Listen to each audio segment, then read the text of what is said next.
In a far-off swamp forest, a sudden burst of light washed over the trees, briefly turning the dark woods bright. As the glow faded, it settled on a fallen log where a tiny blob slowly stirred. The small slime, sporting a single eyeball, wiggled in place and looked around nervously, trying to figure out where it was. From what he could piece together, the last thing he remembered was lying in bed the night before, scrolling through his phone and reading manga. He must have fallen asleep without noticing, because the next thing he knew, he had somehow died and ended up in another world. Strangely, that didn't bother him much. He'd read enough stories like this that the situation felt oddly familiar, almost expected. What mattered now was checking his surroundings and figuring out how to stay alive. He tried calling out, hoping someone else might be nearby, but when countless red eyes flickered to life deeper in the forest, he quickly decided silence was the smarter option. Bugs crawled everywhere, and thick miasma hung in the air, yet for some reason, the place felt oddly comfortable to him. Snapping himself out of that thought, he realized this wasn't the time to relax. He needed to understand exactly what he had reincarnated into. That's when a notification window appeared in front of him, announcing that he was a level 1 slime mold. The system even labeled him as a weak creature. The realization hit hard. Of all things, he had become a slime mold. To make matters worse, his health was actively dropping, and if he didn't eat something fast, he'd die again. He scanned the area, wondering what counted as food for something like him. Then he remembered seeing a decomposer trait listed in the system window. That rang a bell. Slime molds were decomposers, which meant they could eat wood. Figuring that was his best bet, he spread his body across the log beneath him. The moment he focused on the command, his body automatically wrapped around the wood and began breaking it down. The sensation surprised him. The taste wasn't bad, kind of like a soggy biscuit. 15 minutes later, a large chunk of the log was gone. He let out a satisfied burp as he leveled up, his HP snapping back to full. The system informed him that he'd gained 1 skill enhancement point. Checking his status window, he recognized the decompose skill, but another one, pulsation, caught his eye. Unsure what it did, he decided to put the point into it just to find out. As the skill leveled up, his body spread outward in thin, web-like strands, each one pulsing like a blood vessel. He quickly understood that pulsation allowed the protoplasm inside him to flow back and forth, letting him move and shift position. The knowledge came to him instantly, magically transferred, even though he technically didn't have a brain anymore. Since eating more wood wouldn't give him additional experience, he decided to explore the ground. He was amazed by how freely he could reshape his body. Sliding down from the log, he spotted a mushroom nearby.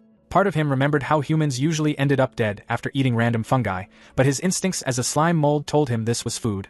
Good food. He found the shortest route and scooted toward it. Once he reached the mushroom, he spread himself over it, climbing upward with thin tendrils.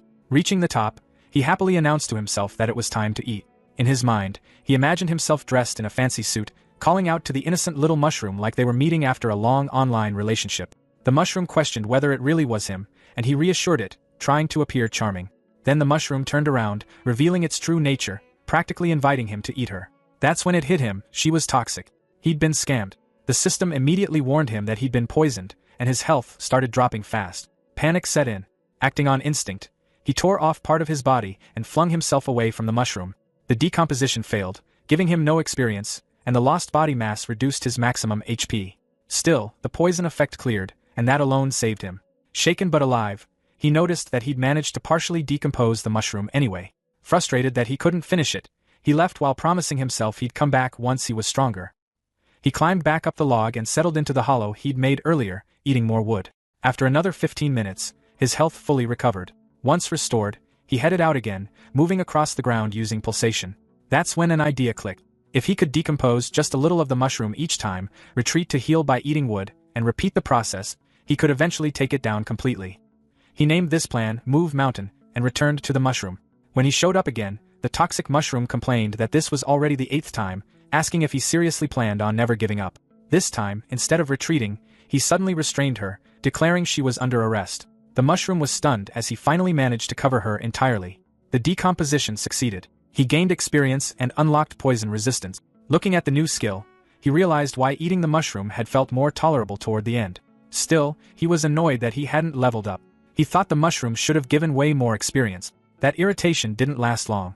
The damp environment was packed with mushrooms, and he eyed his next targets hungrily. He went on to consume many different kinds, leveling up as he gained more experience. Some were safe, like straw mushrooms, while others, like monk's cap, were extremely toxic but granted stronger poison resistance. He happily broke them all down, turning everything into nutrients. Eventually, he hit a point where mushrooms no longer gave him experience. Deciding not to waste them, he carried the extras back with him. The mushrooms clinging to his body worked as both food and protection. He remembered animal shows from his childhood, where crabs used sea anemones to scare off octopuses. Using poisonous mushrooms the same way, he figured he could deter predators that wanted to eat him. He felt pretty proud of himself for solving his safety problem so cleverly. Just as he was enjoying that thought, a strong wind whipped through the area. Looking up, he noticed something alarming: a group of wasps flying past, carrying chunks of what looked like raw meat. Staring at the giant hornets, Slimy wondered if the poisonous mushrooms stuck to his body might be enough to scare them off. He silently hoped they wouldn't notice him at all. Before anything else could happen, a long tongue suddenly shot out from the shadows, snatching one of the hornets out of the air. A green frog appeared and swallowed the massive insect in a single gulp. Slimy froze in horror. One predator was bad enough, but now another had joined the scene. The remaining hornets immediately swarmed the frog, attacking in a frenzy. From the sidelines, Slimy watched as they stabbed and bit at it. Individually, the hornets were clearly weaker than the frog, but their numbers made up for it. As the fight dragged on, Slimy couldn't help wondering whether they'd seriously injure each other. If they did, maybe he could sneak in and collect the leftovers. Logically speaking, decomposing monster corpses should give far more experience than wood or mushrooms ever could. Just as that thought crossed his mind, the frog suddenly opened its mouth wide.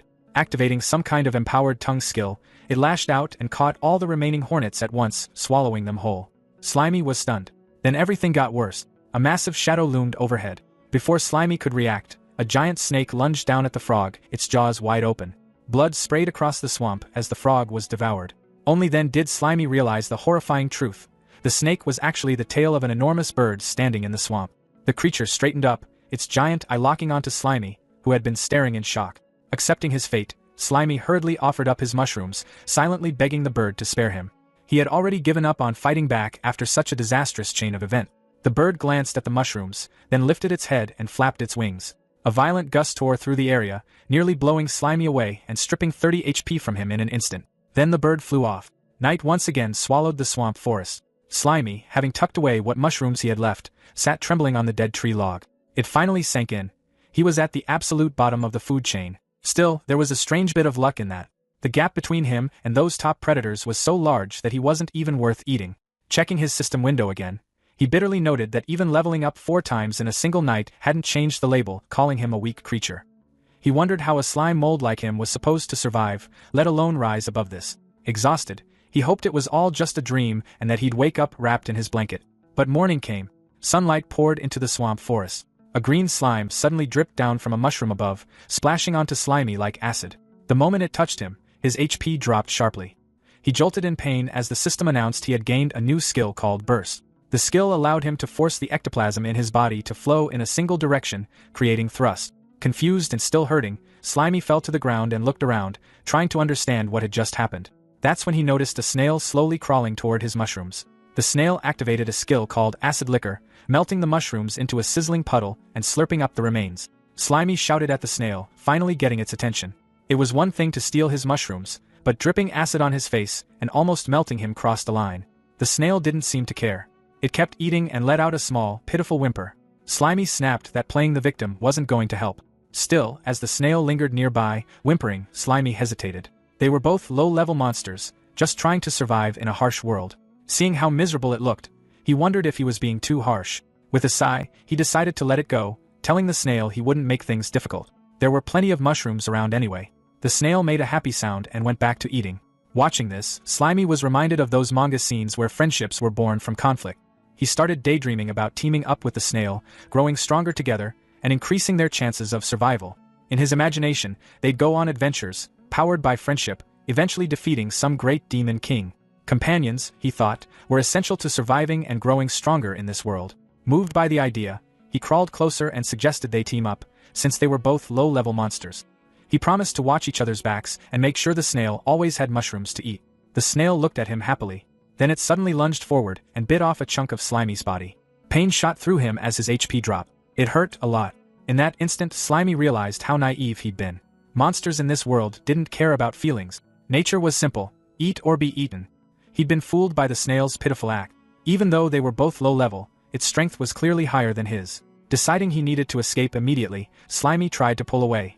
The snail rose up and turned toward him, making it clear it had no intention of letting him go.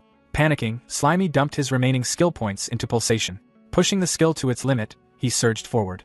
Both of them crawled across the dead tree, but after 3 exhausting minutes, they'd barely move. Worse, the snail was still right behind him. Slimy's panic grew when he realized its speed matched his own. The snail suddenly raised its head, its throat swelling. With a violent motion, it spewed acid liquor all over Slimy. His HP plummeted as his body split cleanly down the middle. For a brief moment, he wondered if his consciousness automatically stayed in the larger half. There was no time to think.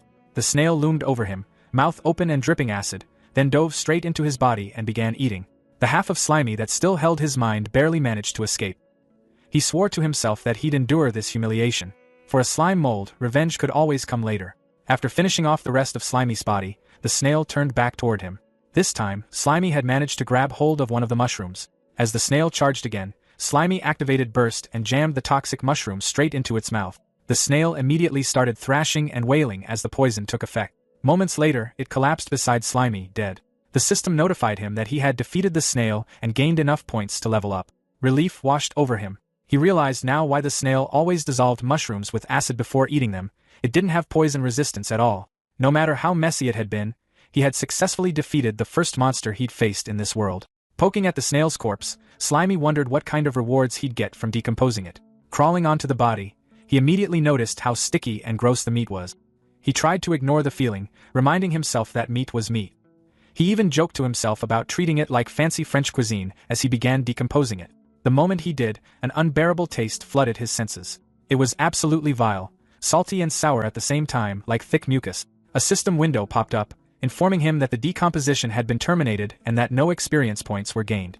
Still, he couldn't bring himself to throw it away. After all, this was a victory he'd earned by risking his life. Slimy reminded himself that if he wanted to survive, he had to get strong fast, and that meant he couldn't afford to be a picky eater. Gritting through it, figuratively holding his nose, even though he didn't actually have one, he forced himself to swallow the revolting meal. The forest echoed with wet, miserable retching sounds as his body spasmed and glitched like a broken mass of slime. He kept going anyway, shoving down the snail meat along with a few nearby mushrooms. When he finally finished, the system announced that decomposition was complete. He gained enough experience to level up from 6 to 7, and his body regenerated. Despite what the system claimed, he felt awful. He collapsed into a melted puddle beside the empty red shell, somehow feeling worse than before he'd eaten. Pulling up his status screen, he noted that he had 1.4 skill points available. His skills now read: Decomposition level 6, Pulsation level 3, Poison resistance level 3, and Burst level 1. He thought about what those actually meant in real life. Decomposition was basically just eating. Pulsation felt like running away. Poison resistance translated to getting beaten up and not dying. Burst? Also running away, just faster. Accepting his situation, he told himself that complaining was pointless for a slime mold. In his mind, he pictured powerful forest predators like giant hornets as massive, muscular monsters. With stats as low as his, he knew provoking them would be suicide, even if he somehow had attack skills. Survival came first. With that in mind, he dumped his points into Pulsation again. The skill climbed to level 4.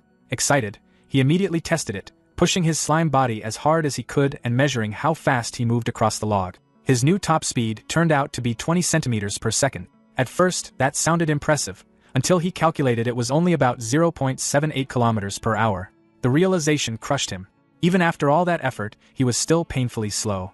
A week later, Slimy lounged inside a hollow log, holding a red mushroom. The log had kept him safe, but he'd completely exhausted the nearby food supply and only gained 2 levels in all that time.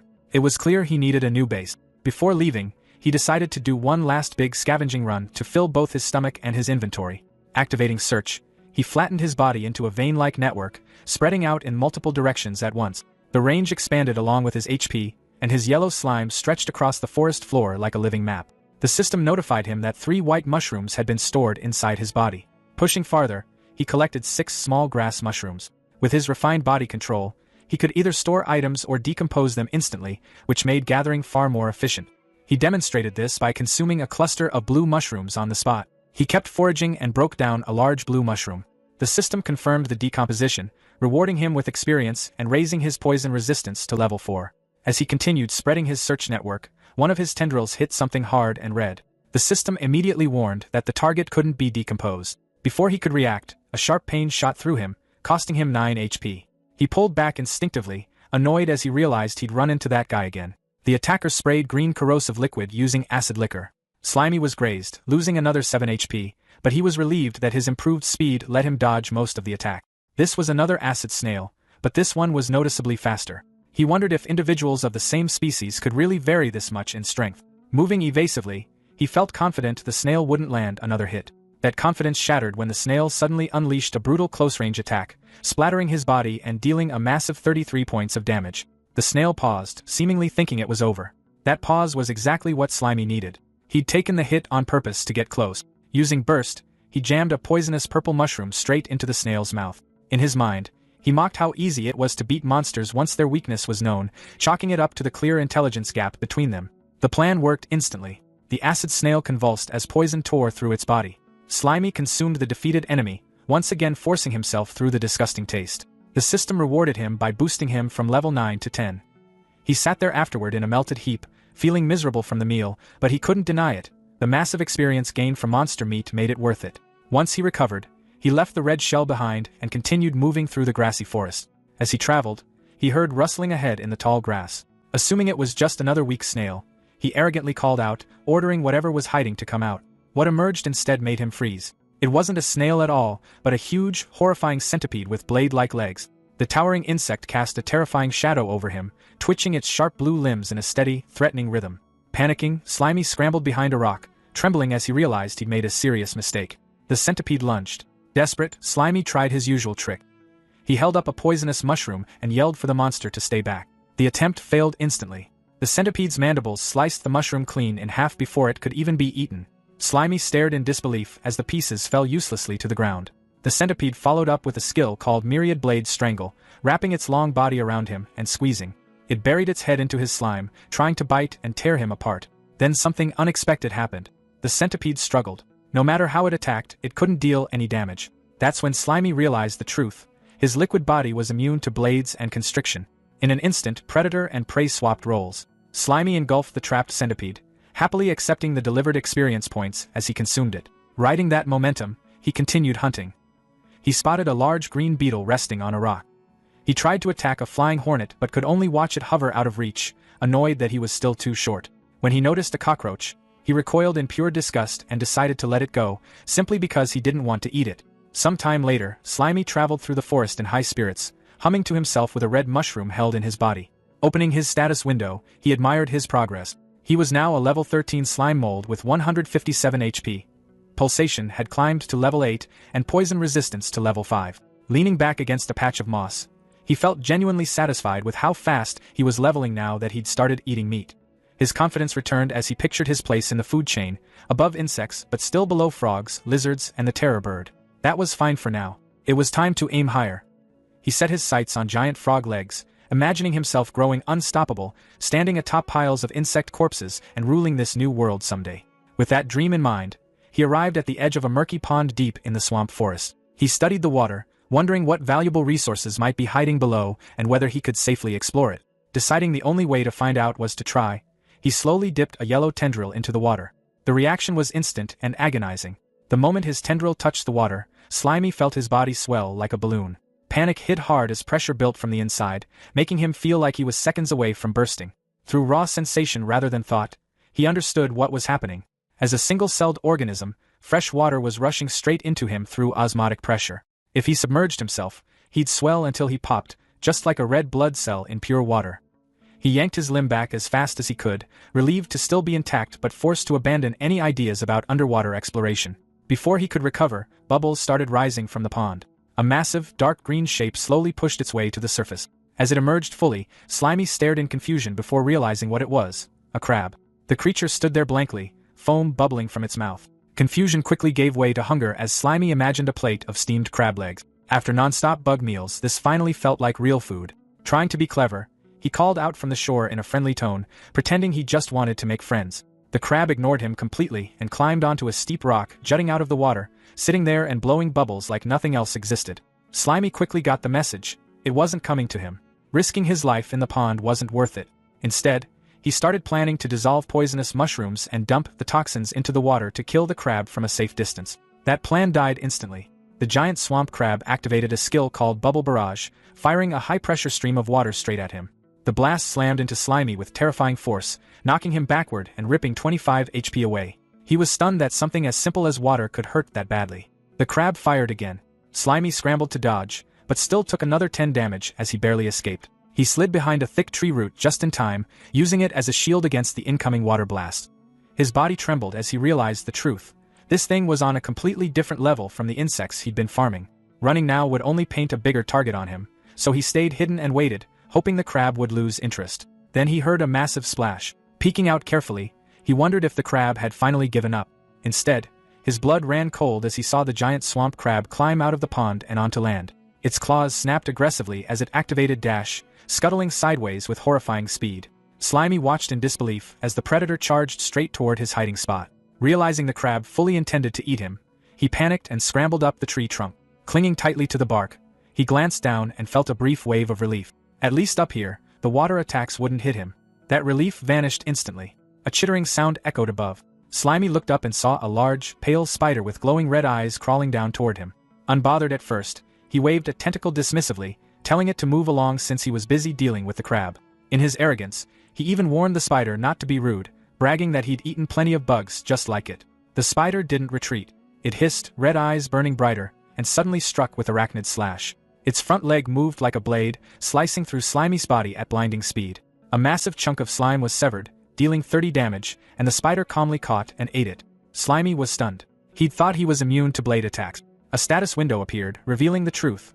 The spider was a level 16 monster with swordsmanship level 8. Before he could even process that, another blast of high-pressure water slammed into the tree trunk inches from him.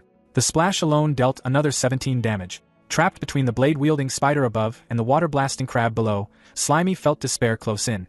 Staring up at the spider blocking his escape, he cursed his luck as tears welled up in his single eye. He was stuck. Again. Below, the crab fired another bubble barrage straight up the tree. Slimy dodged at the last possible second. The water beam missed him and slammed straight into the spider's face. The impact knocked the spider clean off the tree. The spider hit the ground in a fury and immediately retaliated, firing a stream of white webbing at the crab. The sticky silk wrapped around the giant swamp crab, slowing its movements. Taking advantage of the opening, the spider leapt forward and slashed at the crab's shell. The crab responded with crustacean carapace, hardening its shell to block the strike, then countered with crustacean clamp, snapping its claws viciously. The spider twisted away using arachnid silk control, binding the crab's claws even tighter with sticky webs. High above, Slimy watched the chaos unfold. Inside, he celebrated. His enemies were tearing each other apart just like he'd hoped. The battle raged on. The crab bubbled angrily, struggling to free its bound claws. The spider seized the moment and delivered a precise slash to the crab's eye stalk, triggering a burst of light and pain. It hissed, ready to finish the job. But the crab wasn't done. With a violent swing, it forced the spider to leap back. Still, the crab's massive claw remained trapped in thick webbing. Capitalizing on that weakness, the spider moved at blinding speed, wrapping the crustacean completely in silk. Soon, the giant swamp crab was helpless, cocooned like prey. The spider climbed onto its shell, ready to feast. From the tree, Slimy stared in disbelief. The smelly crab was tied up like something from a grocery store, and the smaller spider had completely flipped the fight. The spider loomed over the crab's face. The crab stared back, foam bubbling from its mouth. The bubbles gathered rapidly, glowing with intense pressure. Then everything exploded. A massive blade of compressed water erupted from the crab's mouth with a deafening roar. Water cutters spiraled outward, shredding the silk cocoon instantly. The spider was caught midair and sliced apart in an instant, its body torn into pieces. The desperate counterattack sent water blades flying in all directions. One sliced into the tree trunk, missing Slimy by inches. He shuddered, realizing the crab's survival instincts had triggered a terrifying hidden power. Below, the giant swamp crab collapsed, completely drained. It spat out one last weak stream of water before going still. The battlefield fell silent. The spider lay in pieces, and the crab lay motionless, wrapped in torn webbing. Slimy waited behind the tree roots until he was sure the attacks had stopped. When the danger finally passed, he emerged cautiously. Approaching the immobilized crab, he mocked it for wasting all its energy firing wildly and ending up in such a pathetic state. Still, he faced a problem. The creature was tough. Suffocating it was risky, and its clamped mouth meant he couldn't shove mushrooms inside. He needed to act fast before it recovered. Scanning the area, his gaze landed on a large, heavy rock. Spreading his body over it, he tried to store it using slime space. A system error flashed, insufficient space. He realized his storage capacity depended on his HP, which was still too low after the fight. Making a hard choice, he vomited up his entire mushroom collection to free inventory space. With nothing left stored, he successfully absorbed the massive rock. His yellow body bulged under the weight, slamming into the ground with a heavy thud. Complaining internally about how heavy it was, he dragged himself forward and slowly climbed the tree. Reaching a position directly above the trapped crab, He looked down and calmly declared that he had come to take its life. Letting gravity do the work, Slimy released his grip. He dropped like a stone. The giant swamp crab looked up in terror as a massive yellow mass fell from the sky. In a final desperate move, it fired one last high-pressure stream of water upward. The water jet struck the falling slime and rock, but the momentum was unstoppable. Slimy grit through the pain, refusing to back down. He was going to crush his enemy, no matter what it took. Below him, the crab braced as a massive shadow swallowed it whole. Then came the impact. With a deafening crash, the rock-filled slime mold slammed straight into the crab's shell, sending out a violent shockwave. When the dust finally settled, Slimy was perched on top of a completely crushed shell. The system confirmed the kill and rewarded him with enough experience to reach level 14, along with half a skill point.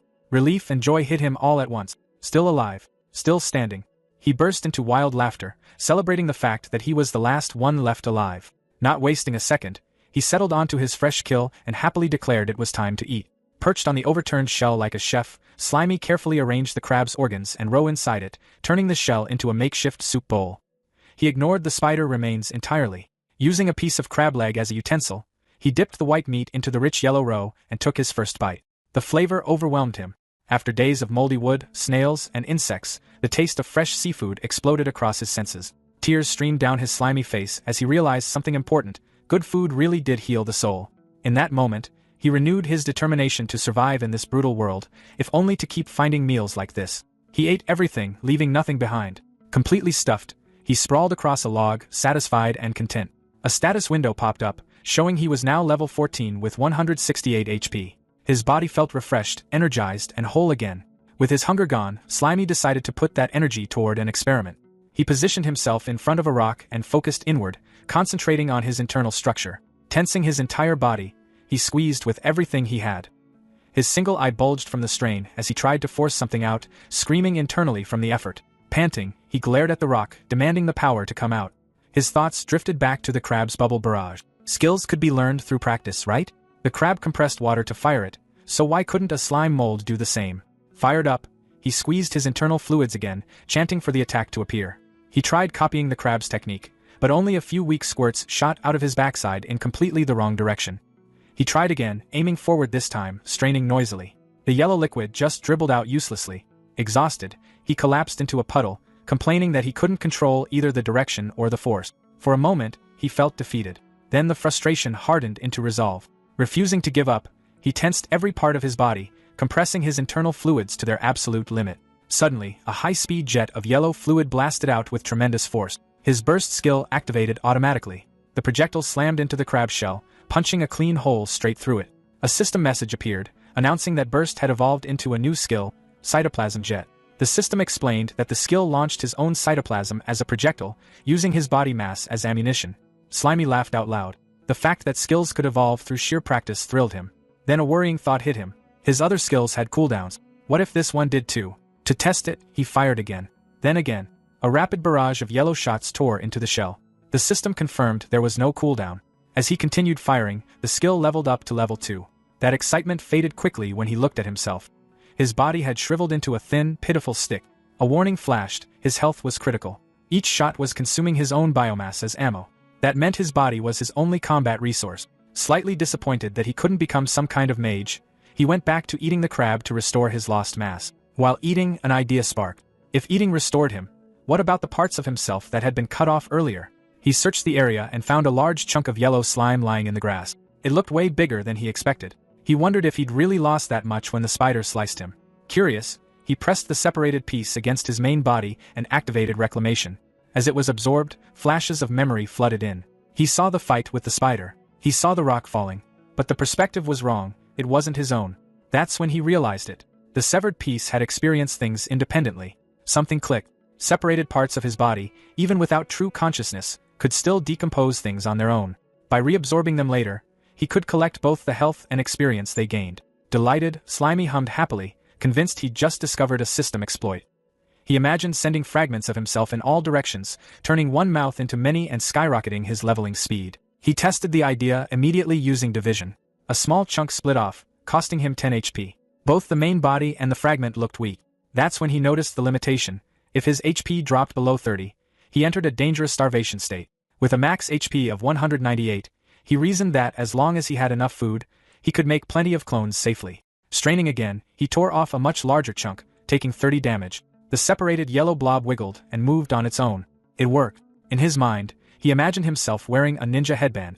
The ability felt just like the shadow clone technique from manga. Pumped with excitement, he raised an imaginary fist and declared it was time to get to work. He ordered one clone to decompose a dead log and sent others toward a nearby mushroom pile. His status screen showed a level 14 slime mold with 198 HP and skills including decomposition, pulsation, poison resistance, and cytoplasm jet. The plan felt solid. Let the clones farm resources while he stayed safe, eating leftover spider meat and keeping his main body at full health. Mastering his body more and more, he imagined himself with a cool armored humanoid shape. Confidence surged as he visualized attacks passing harmlessly through him. A normal thrust? Useless. A powerful slash? His body would just reconnect. Physical attacks couldn't threaten him. Still, his expression grew serious. There was one thing he hadn't tested yet. Magic. He wondered if magic could kill him where physical attacks failed. Maybe he hadn't seen magic yet because this world was closer to a savage animal kingdom than a fantasy one. Deciding to experiment further, he set a trap near the murky water, using small pieces of his yellow body as bait. A giant swamp crab burst from the pond and grabbed one piece. He'd already laid a trail of slime chunks leading inland. More crabs followed the trail, happily feeding, unaware they were walking into a kill zone. High above, Slimy clung to a tree branch, watching as the crabs gathered below. When they finally looked up, it was too late. A massive shadow fell over them as he shoved the branch loose. The branch crashed down with devastating force, instantly crushing the crabs. System notifications flooded in. Killing 6 crabs at once pushed him from level 14 to 15. He dropped down, finished off any survivors with a rock and started eating. After decomposing the meat, his health fully recovered. He glanced at the clean shells, satisfied with how efficient his farming method had become. Feeling stronger than ever, he decided to practice combat. Setting up a crab shell against a rock, he imagined himself as a cool gunslinger, preparing a move he proudly named Plasmodial Barrage. In reality, he unleashed a storm of yellow slime bullets, hammering the target with speed and force. Smoke rose from the shell as the system announced that cytoplasm jet had leveled up from 5 to 6. The intense training, however, began to take its toll. The slime mold was left shriveled and cracked, his body dried out and his health hanging by a thread after using his own mass as ammunition. To pull himself out of the autophagy state, he sluggishly ate a mushroom, feeling his form slowly plump back up. Looking back on the last 2 days, he noted that the non-stop training had paid off. Both the power and accuracy of his attacks were noticeably better. He ran through the numbers in his head and realized he could only fire about 30 cytoplasm jet shots before his health dropped into dangerous territory. That limit bothered him. He started wondering how to make each shot deadlier without burning through more of his own body. As he picked up a poisonous mushroom and then a nearby rock, an idea clicked. If he could add ingredients to his ammo, the shots wouldn't have to rely on raw force alone. Wrapping a poisonous mushroom inside a slime projectile should let him inflict poison damage from a distance. Encasing a rock, on the other hand, would massively boost physical impact. Without hesitation, he tested it. The rock-infused shot slammed into its target with a sharp crack, proving the concept instantly. Pleased with himself, he smugly decided he was a genius for inventing such a flexible attack. His celebration was cut short by a soft cooing sound. He noticed a strange glow coming from a hollow in a nearby tree and wondered if it was just a bird or maybe fireflies. Curiosity won out. He climbed the trunk and peeked straight into the glowing hole. What he saw nearly stopped his core. A spectral, glowing blue owl stared back at him. Its magical aura was unmistakable. Panic exploded through him as his worst fear became reality. This was a monster that used magic. Terrified of being hit by a spell, he dropped from the tree and fled as fast as he could. The owl didn't chase him. It simply remained perched, silently watching him run. What he didn't know was that this wasn't a wild monster at all, but a magical skill called symbiotic scrying. Far away, a human woman held her hand up like a telescope. Her right eye glowed with the same blue light as the owl's, sharing its vision. She rode atop a massive armored boar alongside 2 other adventurers.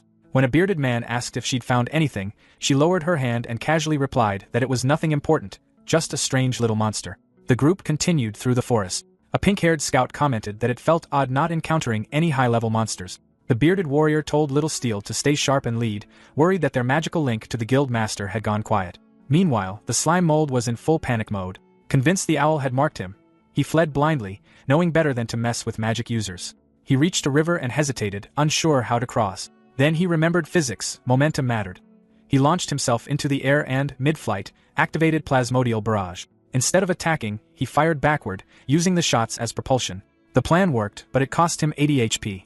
He rocketed over the river, crashing hard on the other side, exhausted but alive. Believing he'd escaped, he gnawed on dead wood to recover. Even as his health stabilized, he admitted to himself that while he was strong for his level, a true high-tier enemy would kill him instantly. Then the air changed. A terrifying pressure slammed down on him, wrapped in a dark, fiery red aura.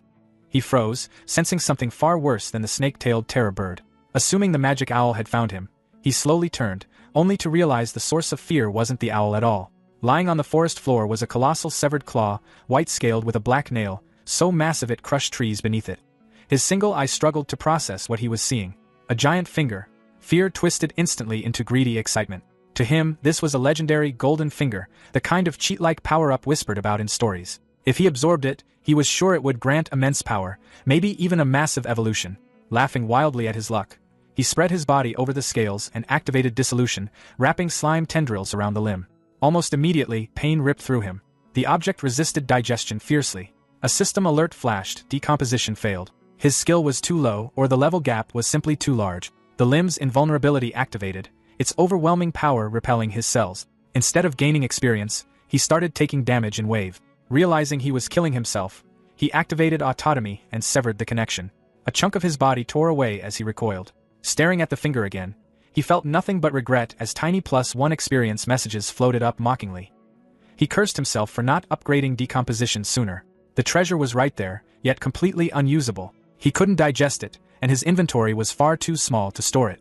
Reluctantly, he decided to leave it behind, grind levels, max out his skill, and come back later. That plan shattered instantly.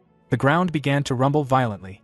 The severed finger suddenly glowed, erupting with energy before blasting straight out of the earth. It tore through soil, rock, and trees, shooting into the sky. Shockwaves and debris exploded outward. He spotted a blast racing toward him and barely survived as it carved a massive crater nearby. Trembling, he crawled beneath a tree root, shaken to his core. The world suddenly felt terrifyingly vast. The farther he traveled, the smaller he felt. His arrogance drained away, replaced by caution. He chose to return to basics, hiding, decomposing dead wood, and growing stronger safely. Deep underground, the severed finger finally came to rest. In the darkness, it sat still, then erupted with a terrifying red and black aura, revealing it was far more than a dead limb. Checking his mental map, the slime mold confirmed the golden finger was far northeast and the magic owl far southwest. He was safely between them, deep in dense forest. He chose a thick tree and decided to set up a temporary base. Using dissolution, he melted into the trunk, planning a narrow entrance to block large monsters while hollowing out a spacious interior. Imagining himself in a hard hat, he eagerly excavated layer by layer. For light, he planted a glowing mushroom that emitted faint poison with its blue shine. Exhausted but satisfied, he collapsed onto a moss bed he'd gathered. A stone table sat nearby, the entrance plugged with poison mushrooms, a decoy tunnel below, and a hidden passage leading to his true chamber. It was clever, safe, and his. Relaxing at last, he lay back, chewing on a twig like a cigar, enjoying the feeling of security. Then a loud, rhythmic buzzing vibrated through the wood. Annoyed, he poked his head out and shouted at the noise, only to see a massive swarm of wasps filling the canopy. Instead of fear, his eye narrowed with calculation. An idea formed. He fired a cytoplasm jet and smashed a wasp out of the air. Then he openly sat at his entrance, taunting the swarm. Enraged, they dove at him, stingers thrusting. He retreated instantly into the narrow tunnel, causing the wasps to miss or get stuck. Inside, he sighed in relief as the system notified him of effortless experience gains. His sticky body worked like flypaper. Letting 2 wasps escape on purpose, he followed them back to a massive nest high in the trees. From a branch, he studied it, already planning its destruction. When he revealed himself, sentries released pheromones and the sky filled with buzzing.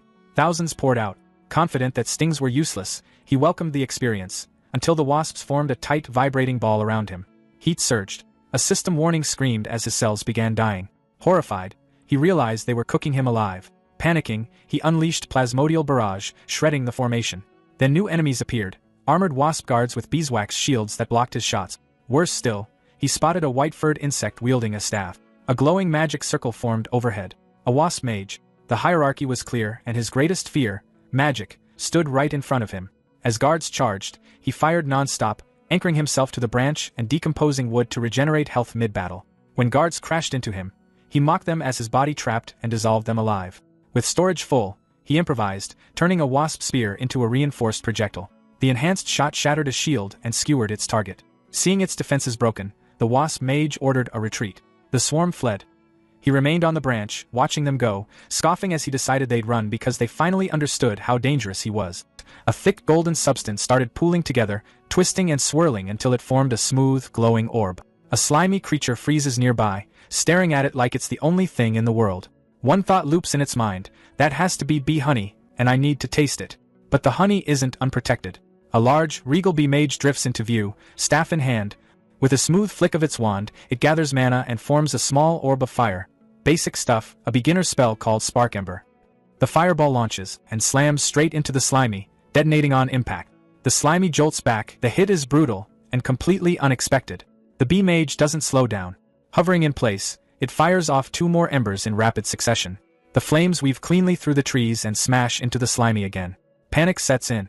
Fire magic is the slimy's worst matchup, and the honey coating its body only makes things worse. Even with its slow regeneration kicking in, it knows the truth.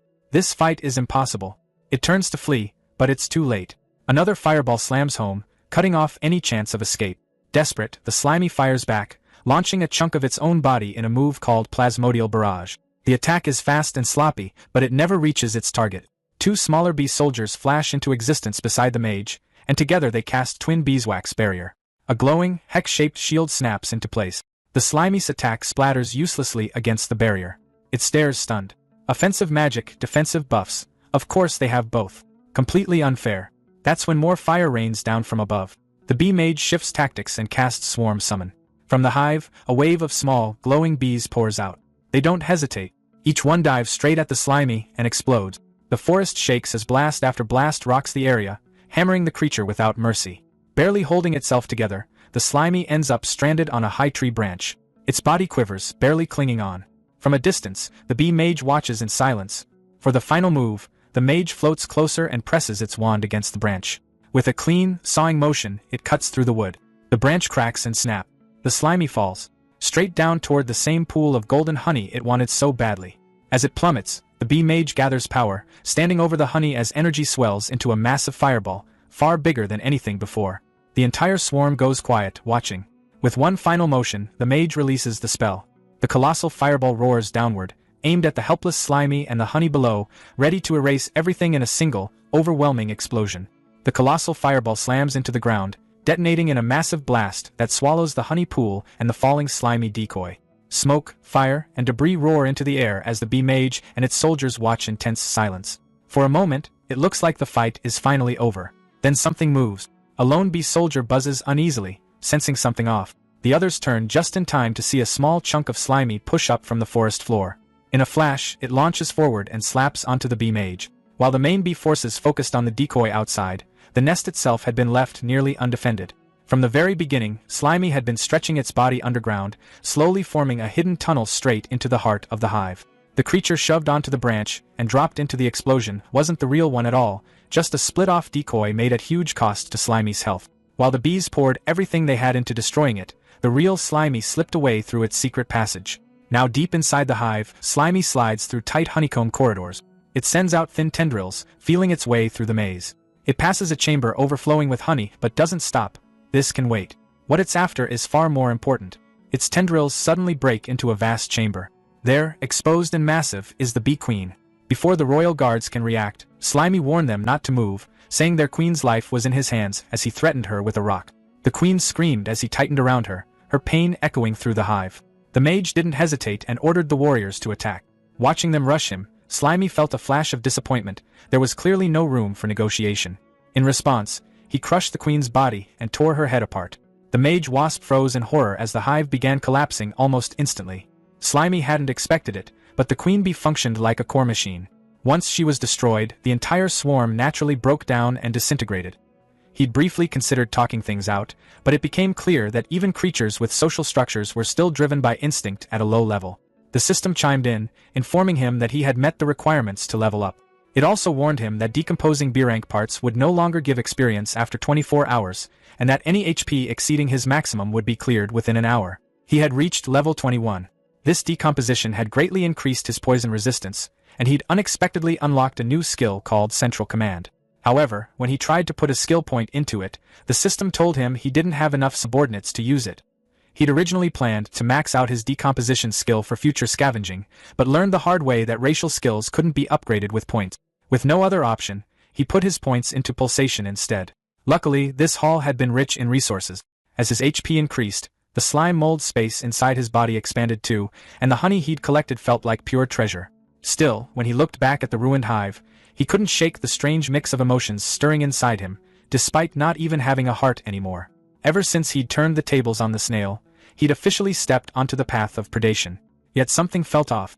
His thoughts drifted to the crab's child, imagining the little one waiting and wondering why his father hadn't come back to play like he promised. He pictured the crab telling his wife he'd be late because of work, asking her to explain it to their child. The mother would reassure the baby, saying his dad was working hard and just needed time. But as hours passed, even she would start to worry. It had gotten so late, and there hadn't even been a call. She might have wondered if he'd passed out drunk somewhere. Eventually, she'd decide to go look for him, bringing the baby along. On the road, the baby crab would be singing his favorite anime song until his mother told him to quiet down so he wouldn't disturb anyone. Then they'd spot a man stumbling toward them. The baby would recognize him instantly and call out, confused about why his dad was walking the wrong way. His mother would sigh and say he was obviously drunk, telling her son to go help him. The baby would run over happily, only for everything to fall apart when the crab suddenly turned around, revealing that he'd been turned into a zombie. A slime monster had taken over his body, eating him from the inside. The imagined scream echoed in Slimy's mind, making him think he'd become the villain of the story. But then he snapped out of it. He realized he was overthinking things, probably because his mental foundation was still human. That lingering guilt came from who he used to be. Now, he was a slime mold in another world. He didn't have the luxury of choice. If he didn't hunt, he'd be hunted. The weak were food for the strong, that was just how nature worked. To survive in this ice sky, hunting and decomposition were his only real options. Material foundation determined the superstructure, so survival came first. With that decided, he turned his focus to reclaiming the split body he'd released earlier that morning, curious about what surprises it might bring. He rushed toward the location. As he got close, he slowed down, confused by the sight of a campfire. He crept forward and hid behind some bushes, wondering if humans were nearby. Sure enough, a hunter party was sprawled around the fire. One of the men casually asked Nia if she wasn't worried about getting poked while leaning against the pig. Slimy was surprised. It really was humans. Nia replied that the steelback's bristles were soft when it was relaxed, thanking it for its hard work and saying they'd be counting on it again tomorrow. Carter explained that they'd originally been searching for their guildmaster, but somehow ended up lost themselves. As captain, he blamed himself and apologized to the team. Cole pointed out that magic communication had been cut off, there were no signs of high-level magical beasts, and even the forest itself felt like a maze. With so many strange things happening at once, no one could have predicted this. He told Carter not to beat himself up. Even though they hadn't found the guildmaster, there was no need to panic. After all, he ranked among the top 3 strongest leaders of the 8 great guilds. Once they found their way back, they could just report everything to the church. Carter agreed that the guildmaster's strength was unquestionable, but reminded them that he'd been missing for 2 whole years. Rumors had spread that the church was suspicious of him, especially since he disappeared shortly after accepting a mission personally assigned by the Pope.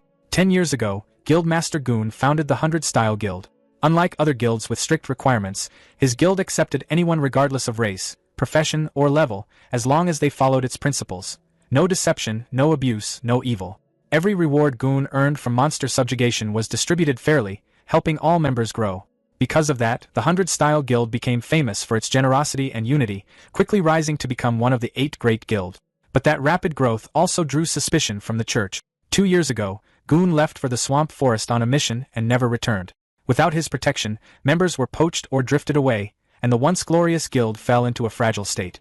Goon had seen potential in Carter, which was why Carter formed this squad to search for news about him. In the end, only Nia and Cole answered his call, and he was genuinely grateful to them. Nia told him not to worry, saying that without Goon and the 100-Style Guild, someone with a niche profession like hers might never have become an adventurer at all. Cole laughed and said that with her ability to control intermediate magical beasts, plenty of guilds would fight to recruit her. Even if something had happened to Goon, she wouldn't need to worry about finding a new place to belong. Nia snapped at him to shut his mouth and go to sleep, while Cole quickly told her to just pretend he hadn't said anything. As the group settled down, Slimy tried to eavesdrop, but from where he was hiding, everything sounded muffled and unclear. Gathering information from humans felt important if he wanted to understand this world properly, so he decided to take a risk. He stretched out a thin part of his body, using it like an antenna, slowly sending it toward the hunters to listen in. He barely had time to process what was happening when Cole suddenly sensed something wrong and instantly stabbed the extended slime with an ice spike. The system immediately warned Slimy that frost was super effective against him, reducing his speed by 90%. Panic hit him hard. Cole calmly told the others not to worry, saying he'd already dealt with it, but the rest of the party was alert now, scanning the area. They soon spotted the slime impaled on the ice spike. The steelback boar walked over, sniffed it, and then casually bit the slime off the ice. Before Slimy could react, the boar started slurping him up like a noodle, dragging him toward its mouth. Slimy was sure this was about to be an instant game over, until Nia shouted for the steelback to stop. She said they shouldn't kill things indiscriminately. It was just a small, passing monster and clearly not a threat, so there was no reason to eat it. Reluctantly, the steelback spat Slimy out, and he landed right in Nia's hand. As she held him, she frowned slightly, saying he felt familiar, like she'd seen him somewhere before. Half curious, half serious, she asked if he wanted to form a monster contract with her. To Slimy, she looked like a literal angel. The idea of finally experiencing those classic ice-sky bonds made him instantly agree in his heart. Before anything could happen, Carter cut in and told her to stop fooling around. They still needed to find their way out of the forest tomorrow, and now wasn't the time to be collecting monsters. He added that wasting mana on a low-level slime was pointless. That comment hit Slimy harder than the ice spike. Nia shrugged and let him go. As Slimy landed on the ground, he realized something important. They couldn't hear him speak at all. That realization sparked an idea. Slowly, he stretched his body again, shaping himself carefully in front of them. The hunters stared as Slimy formed the word, hello, using his slime body, fully expecting them to be shocked by his intelligence. Instead, they looked mildly disgusted and assumed he was excreting waste. That's when it hit him. They didn't speak Chinese. The realization deflated him instantly. Any attempt at communication would probably just get him labeled as a weird monster and killed on the spot. Deciding it was safer to give up, Slimy retreated. At least now he knew humans existed in this world. Unfortunately, there was also a very real language barrier standing between them. Under the moonlight, the slime mold bounced across the water, quickly putting distance between himself and the humans he'd just run into. Once he landed safely on the grass, he pulled back the magical threat he'd been holding onto. Magical surveillance was still his biggest weakness, and the last thing he wanted was to run into that spectral owl again. To distract himself, he decided to test out a new skill he'd picked up during the wasp fight. When he activated Nucleus Command, a digital grid spread out around him, scanning the area. His senses sharpened instantly, turning into something like a living radar. Soft beeps echoed in his awareness as the blue grid expanded through the trees, mapping the dark forest around him. He settled onto a rock and waited. The scan locked onto something familiar. He felt it immediately, one of his split bodies. That's when it clicked. Nucleus Command wasn't just scanning the environment. It was tracking pieces of himself. He shot through the forest, following the signal as it grew stronger. Soon, it led him to a fallen log where a huge, glowing yellow mass pulsed softly. He froze in shock. His clone had grown massive on its own. For a moment, he wondered just how much it had decomposed while he was gone. Without hesitation, he activated Reclamation and merged back with the oversized clone, pulling in all its nutrients. The system instantly announced a massive boost in experience and HP.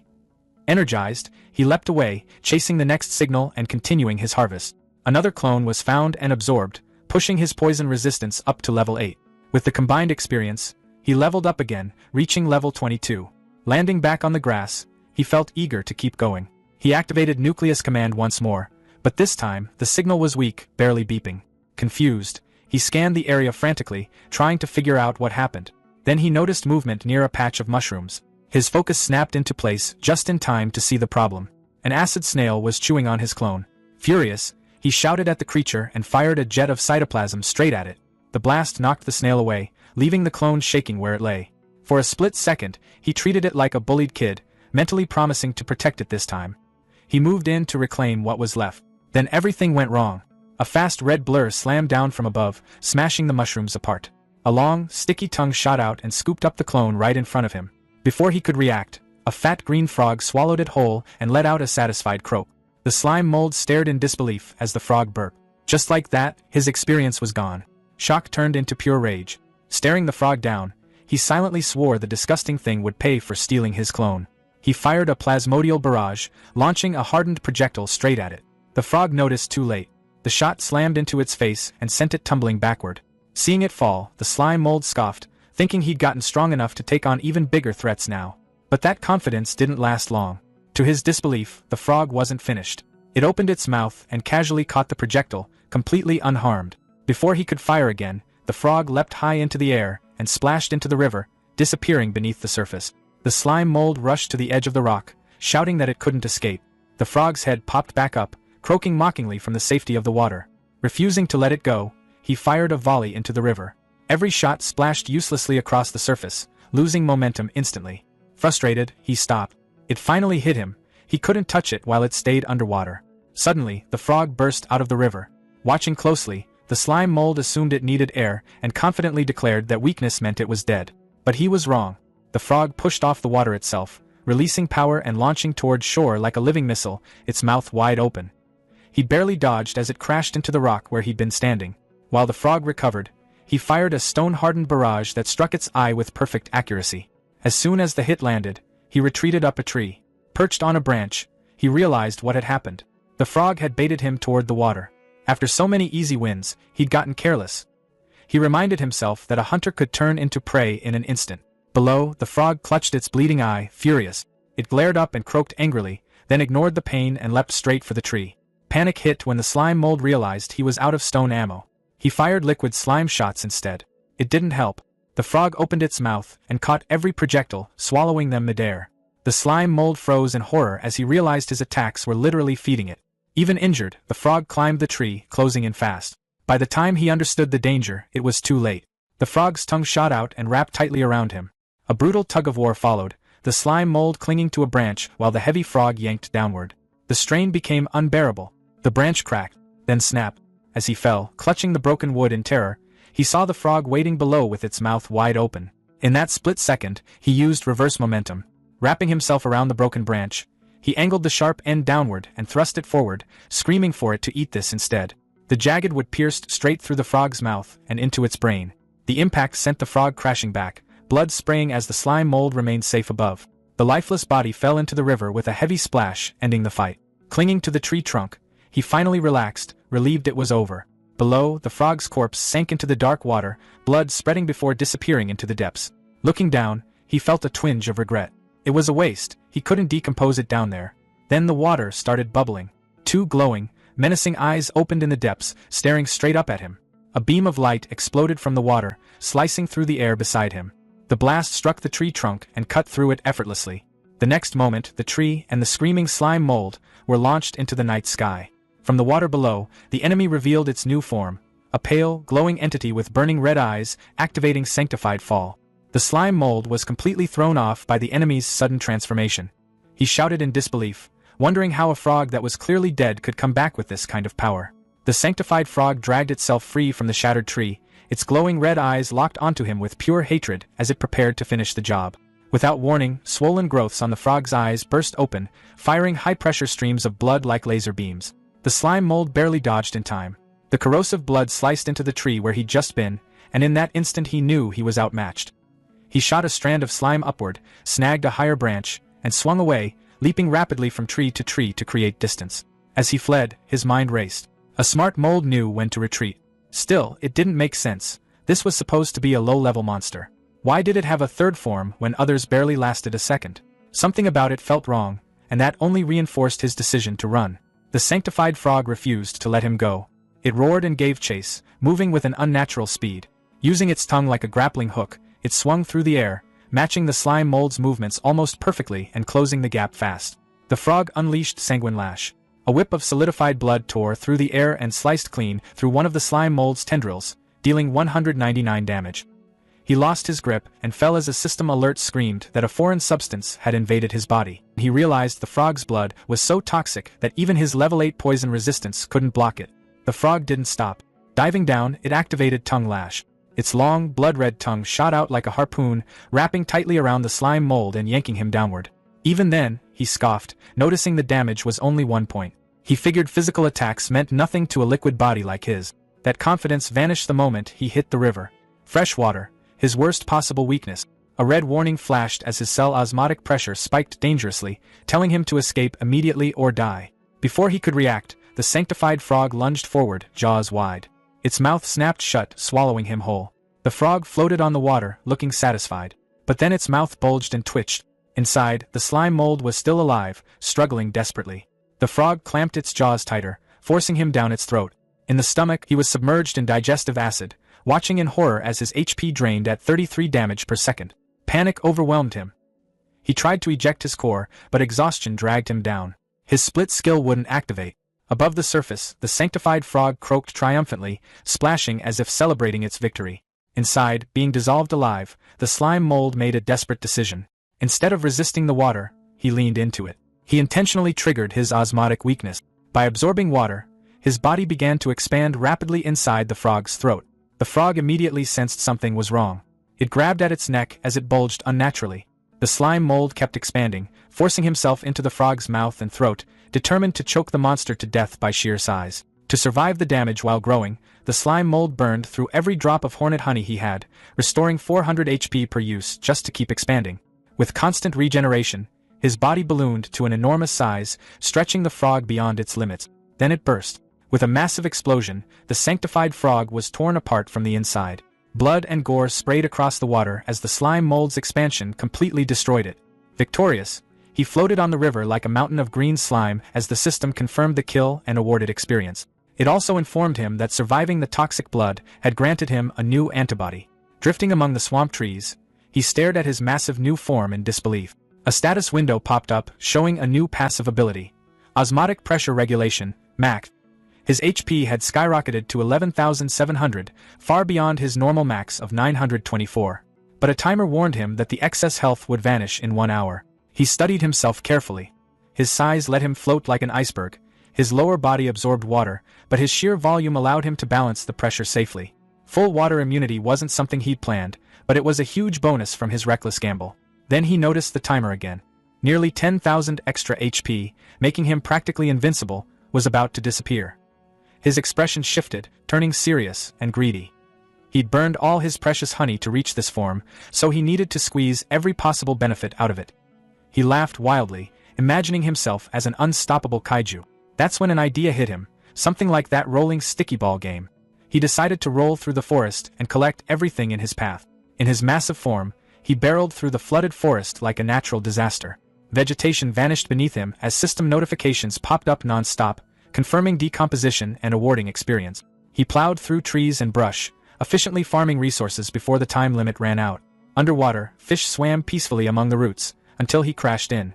The fish scattered instantly. He tried hunting them, but it was pointless. Even immune to pressure, the water slowed him too much, and the agile fish weren't worth the effort. Annoyed, he hauled his massive body back onto dry land. Nearby, a cluster of mushrooms sat at the base of a tree. He flowed over them, absorbing them instantly and leaving a hollow trail behind. Moving deeper inland, he spotted 2 small otter-like creatures standing proudly with a freshly caught fish. The enormous slime mold loomed over them, loudly greeting them and casting a massive shadow. Before they could react, he lunged and slammed down with his sticky body. He didn't eat them. Instead, he rolled away, casually announcing that he was taking their fish. The otters were left sitting in the dirt, drenched in green slime, staring in traumatized silence as their dinner disappeared. As he rolled on, he justified it to himself. Sparing the cute otters and only stealing their food clearly meant he still had some kind of human mercy left. That thought ended abruptly when he spotted a squirrel clutching a nut, its ears and tail tipped with magical flames. The squirrel flared up in rage, its entire body igniting. It flipped into a handstand and launched a fireball from its tail, sending a column of flames straight at him. Fire magic was still a serious weakness, no matter how big he was. Still, the size gap was ridiculous. He loomed over the squirrel, warning it not to blame him since it attacked first. Then he slammed his massive body down, joking that playing with fire in the forest was forbidden. When he lifted himself back up, only a clean skeleton remained. The system confirmed the kill and decomposition, granting more experience. Deeper in the forest, violent crashes echoed. A large, muscular lizard was hurled through the air and slammed into the ground. Standing opposite it was a towering tree monster, a glowing crystal embedded in its chest, branch arms waving aggressively. The lizard pushed itself up, its throat swelling as it prepared a counterattack. It unleashed a powerful stream of liquid from its mouth. Acid sprayed over the tree monster, sizzling violently. The bark and flesh began to melt as the creature writhed in agony. Even as its body melted away, the tree monster wasn't finished. A glowing seed shot out from its collapsing form and landed neatly inside a hollow stump nearby. Drawing power straight from the earth, the stump pulsed with energy and regenerated almost instantly, restoring the tree monster as if nothing had happened. The lizard snarled in frustration when it saw its enemy return. Deciding to end things fast, it activated Wild Rush and charged forward at incredible speed. In response, the tree monster thrust out its branches like spears, trying to stop the assault. The lizard twisted and weaved through the attacks, dodging with impressive agility as it closed the distance. It stepped in, jaws ready to bite, but the tree monster reacted faster. A sharp branch snapped around the lizard's arm, piercing straight through its tough scales. Before it could pull free, strange white buds began sprouting along the branch, rapidly spreading and locking the lizard in place. One of the buds bloomed into a grotesque flower right in front of its face. The lizard stared at it, its eye reflecting the petals. Then the infection hit. Red tumors erupted instantly from the lizard's pupil. In the next moment, its eye exploded in a spray of blood. Blinded, it screamed in agony. The tree monster followed up immediately, slamming its heavy branch into the lizard's body. The impact sent the beast flying, crashing hard into the rocky ground. Despite being battered and blinded, the lizard refused to stay down. It staggered back to its feet and activated thermal vision to compensate for its lost sight. Heat signatures flooded its perception. The tree monster's branches now appeared as glowing streaks. With a powerful leap, it launched itself high into the air. Tucking its body in, it spun rapidly, turning itself into a living drill. Activating Sharp Tail, it used the momentum to deliver a devastating downward strike. The attack tore straight through the tree monster, smashing it apart into splintered wood and green pulp. As the monster's core shattered, the lizard roared in victory, blood and saliva dripping from its jaws. But the win came at a cost. The parasitic flower continued blooming from its ruined eye socket, its roots burrowing deeper into its flesh. The giant slime mold came barreling down the hill without hesitation. It rolled straight over the wounded lizard, crushing it under sheer weight and absorbing it completely. A system alert briefly warned of a foreign object, but his antibodies neutralized it instantly, awarding him experience for the decomposition. He paused for a second, mildly confused by the warning, then shrugged it off. There was no time to think. He needed to eat as much as possible before his time ran out. As he continued flattening everything in his path, something started to feel off. He had rolled across what should have been hundreds of acres, yet the forest around him still looked impossibly dense, like he hadn't reduced it at all. Then the ground shook. Far in the distance, a massive pillar of dark energy erupted from a mountain, shooting straight into the night sky. Huge geometric magical patterns spread across the heavens as the energy pierced the clouds. The slime mold watched in stunned silence. Despite the overwhelming spectacle, there was no sound at all. It felt unreal, like a hallucination. Before he could make sense of it, his time limit hit 0. The system cleared his excess HP. His enormous body dissolved into smoke, shrinking instantly. In seconds, he was back to his original small, spiky form, resting on the grass. He checked his status, level 49. He'd gained the Weak Creature Lord achievement, and his HP had jumped to nearly 3,000. Then another notification popped up and ruined the mood. Nutritional overload was complete. The next requirement was 5 times higher, and he wouldn't gain any experience for the next hour. Lying in the crater his giant body had left behind, he muttered cynically, wondering if his fancy new title just meant he was king of kindergarten monsters. His body churned unpleasantly. Overeating had left him nauseous. Opening his inventory, he found it packed with junk. Rocks, wood, bones, all kinds of useless trash. Knowing he had to clear it out, his body convulsed as he vomited a massive pile of items onto the forest floor. When it was over, he lay there, deflated beside the debris. He felt lighter, but also bored. With XP locked, there wasn't much to do. Then another notification appeared. At level 60, he would be able to choose between a class change or evolution. His excitement exploded. This was the real path to power. He reasoned that mimicry was probably tied to class changes, while evolution sounded like a fundamental upgrade, something like an animal gaining human-level intelligence. His imagination ran wild. He pictured himself as a slime mold mage, mastering magic and ruling the world in this ridiculous form. He laughed to himself, until the sound of wings snapped him back to reality. Looking up, he spotted 3 fast-moving figures flying through the trees. His mood shifted instantly. Armed wasp mages. The same magic-using hornets he'd fought before, and there were 3 of them. Facing that many at once would be dangerous. Curious about their destination, he decided to follow. Leaping from tree to tree, he trailed them at a safe distance as they flew deeper into the forest. When he reached a clearing, he froze in shock.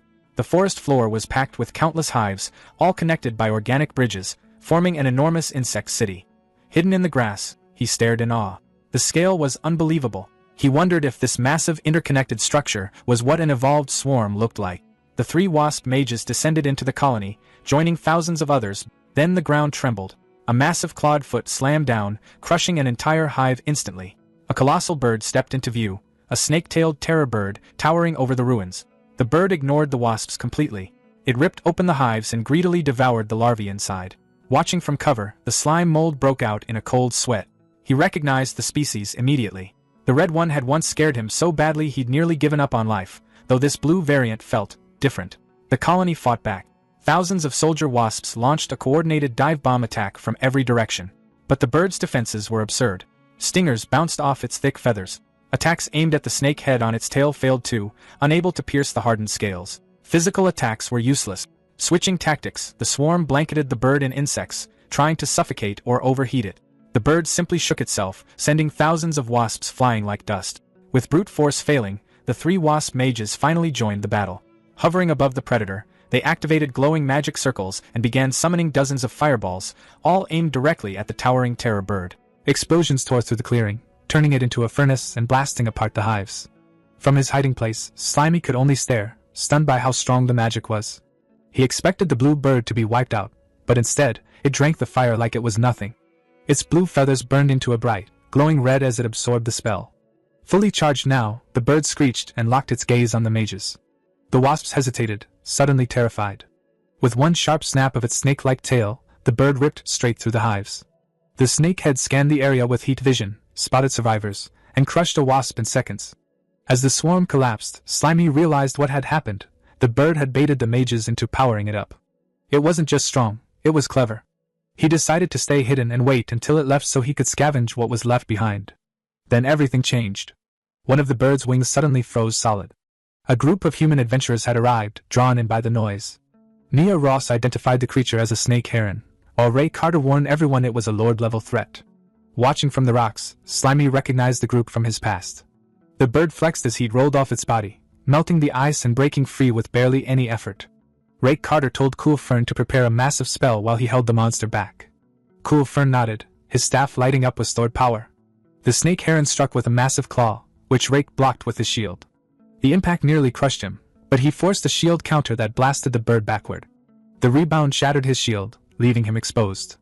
The snake tail lunged for his throat, but Nia's boar, Little Steel Back, slammed into it, knocking it off course and giving Rake time to retreat. The bird didn't waste a second. It unleashed all the fire it had absorbed in a massive blast, like a dragon's breath. Cool Fern slammed his staff into the ground, raising a towering wall of ice just in time. The team took cover as fire and ice collided, flattening the surrounding trees.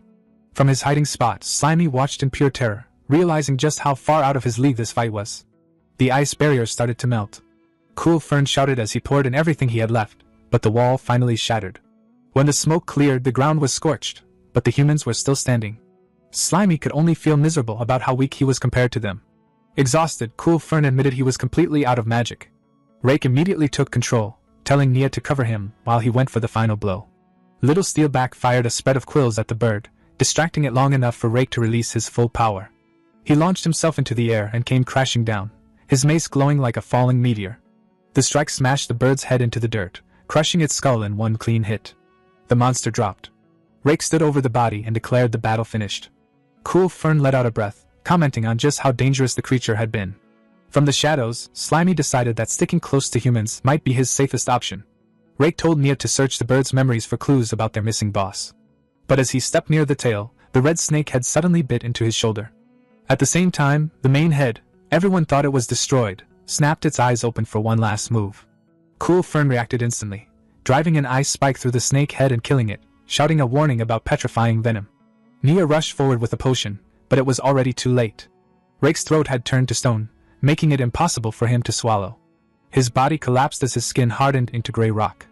Nia broke down beside the statue that had been her leader. Realizing the snake heron was draining Rake's life to heal itself, Cool Fern grabbed her and forced her to run. As they escaped, the snake heron slowly rose again, its wounds sealing shut. It watched them flee, then let out a sound that made it clear who truly ruled the battlefield. Cole gulped down a stamina potion while running, admitting between breaths that he'd misjudged things badly. He said the snake bird wasn't just lord level, it was already on par with a high-tier monster lord. Still, he believed there was hope.